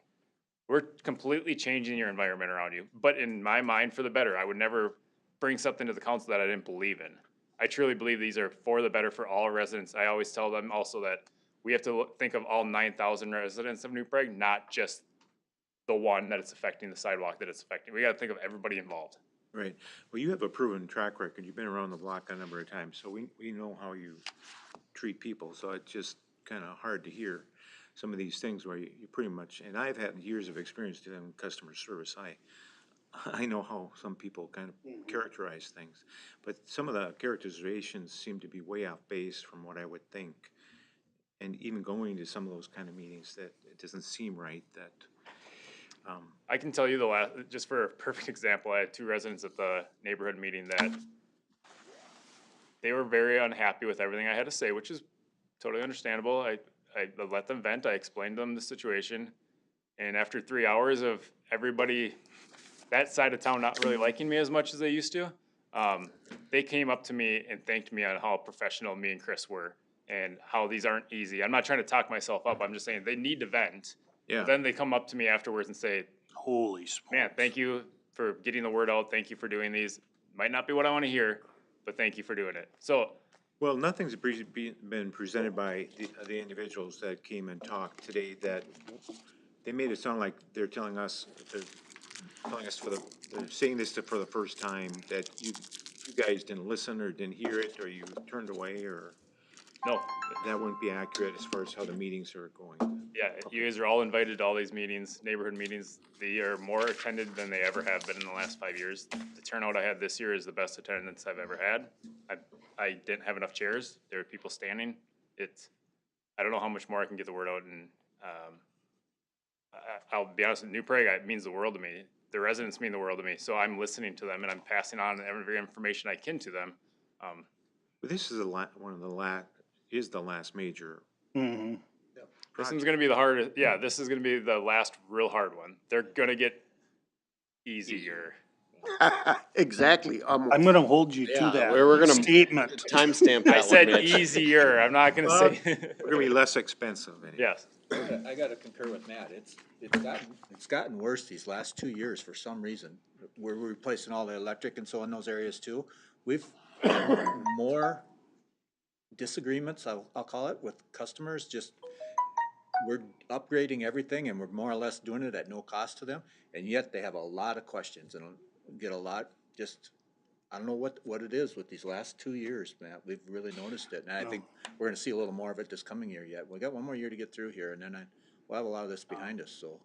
And I think it comes from the top on down. I mean, national, everybody doesn't trust that, so. But I gotta admit, you drive through those areas that we've gotten completed these last couple of years, it looks nice. Boy, It you really know, does. with the storm, you look at down south and everything's above ground and. Well, just everything, the sidewalks, everything, we really got a nice Yeah, no, I know you and do. We're staying the course and I give you guys credit for that. So, Excuse me, who are you? I know. Yes, We never there see you you go. anymore. It won't It's be- good to see you, You'll Bruce. be sick of me after the next couple of meetings here, cause I'll have. a lot of Twice stuff tonight, we were coming, so. wondering who you were. I stick up for you, don't worry. Okay, are you done? No, that's fine. I think the sidewalk issue has kind of gotten muddled over the years, but it's kind of been established, so. The only last thing I'll say about sidewalks, I know people wanna get going. I truly think they are a huge benefit to the whole city of New Prague, cause you can go to other communities that do not have sidewalks. And someone that has younger kids now, well, younger, they're 13 and 10 now, but I truly did not feel safe, even in New Prague, where my daughter that was learning how to ride a bike almost got hit. So you don't hear about those incidents that happen. Don't. I'm so sorry. So I thought we were leaving. So long story short, I think what you guys have made this really hard decision on pushing sidewalks, and as much as it's hard for me to bring it up to neighborhood meetings and get scrutinized for 3 hours, it is in my mind, it's truly for the better for the whole community. Could you tell me real quick, how many citations or notices do we send out for people to have to actually repair their sidewalks because of roots growing up or I just- sent 2 last year, and that was It's the not first time many. I've ever sent them one. No. Really? Mhm. So. It's strictly Two in sorry. my 20 years. Yeah, and so that was it's last year. strictly complaint driven. Yeah. There are some minor repairs that we can do ourselves. These 2 were massive repairs. Okay. And again, I think that's something we need to discuss. I'm not saying that whole thing I agree upon on all of it. There are some aspects I think I definitely do not agree with. Speaking of having a resident pay for one, I don't think that's right. Okay. No, I agree with you too. I just didn't think it was as pervasive a problem as. No, it's not. And the fear there, I'm gonna have to redo this, every few years, and that's not the case. That is not. They'll hold up for 30 years. Yep. Yeah, so, okay. I know Mr. Wynot's gonna go to court next week. Tuesday. Is somebody going there on behalf of the city? Say it again? Somebody going there on behalf of the city? It's the first hearing, so we won't have to. Okay. The other thing is I was told by a neighbor, Thursday night that he finished digging his basement. Yes. And I think he needs to be dealt with that way. I saw that today on my walk. The day he started bringing equipment out there, we were on top of it. I know Tim went out and documented. But I think it happened. It did. It happened. Than the other There's a hole. Yes. There is a hole. Yep.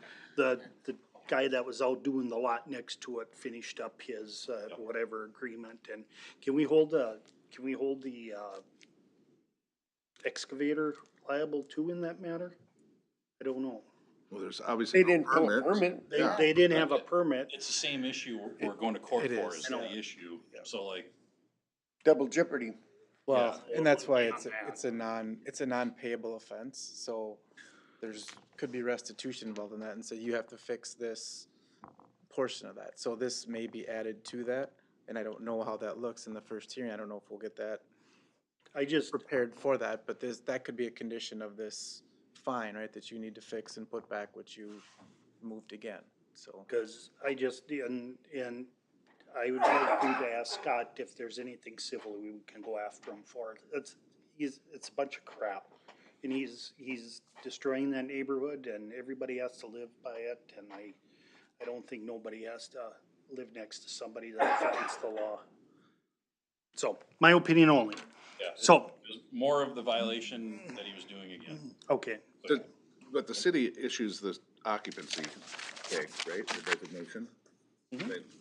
So we would not even issue that, right? I mean, no. Yeah, okay. well, he still hasn't gotten a building permit for digging the hole. No, that's So, where the whole violation so, started. I know, I mean, do we have to issue a building permit I guess would be my question. Now that This he's is not violating. resolved, I believe it would be a situation where we wouldn't, but he hasn't applied for anything. No, I understand. Okay, I'm off my. We've got it just- well documented. Okay, thank you. You got anything else? His name is Sean, yeah. I said, do you have anything else? No, I do not. My question got answered Okay. earlier in the meeting. Maybe. Sorry to bring up sidewalks again, but I was approached by a person who was in the audience today. And the question is, if the sidewalk is not shoveled, there's ice, there's something that needs to be repaired, and there's a slip and a fall, is the homeowner responsible? I don't We know. have asked our attorney, we've asked the city of, League of Minnesota, they keep telling me over and over, the city would not be, I'm sorry, the resident would not be liable. That they homeowner would The not. homeowner would not be Okay, liable, so. thank you. I just keep passing on, that's what I've been told over and over and over, that, no, they would not be liable. Okay, that's all I have. Cause we get that question every Yeah. year at a neighborhood meeting too, so, Okay, thank you. yep. That's it. Thank you. Nothing. Ken? Tim? I don't think so. Well, come on. Sounds like you had more. He hasn't been here in a while, I'm. New guy. No, I just came to introduce myself, so. This is a new hire. No, but I mean, to add, you had that resident that came last week that was talking about the driving and the running Yes. and almost getting Yep, hit. yep. Right? So I looked and we didn't have a report of any of those incidents. So I think there's more of that goes on than any of us know about, right? Because it's oh shoot, that was close, right? So anytime you can get people off the street, it's safer. That's just a fact, right? And they have studies that prove all of that stuff. And yes, maybe there wasn't an accident on your street, but anytime you remove pedestrians from the roadway, it becomes safer for pedestrians. So. Yep. It's crazy how many people still walk in the street, even Oh when there is my a gosh, sidewalk in New yes. Prague. Oh, yeah. I see people walk in the street on the side with the sidewalk, just down the street. Sidewalks are so side, hard. too. Yeah, Three of this them. is side by side, you gotta stop and drive around them. Them sidewalks are so hard on my machinery. If I can take the street, I do it. So Rick is one of them. I'm serious. They're click, click, click, click, click, and all the bolts fall off of them. I would take a motion to adjourn. So moved. Second, there's been a motion, second, and all in favor say aye. Aye. Thank you, everybody.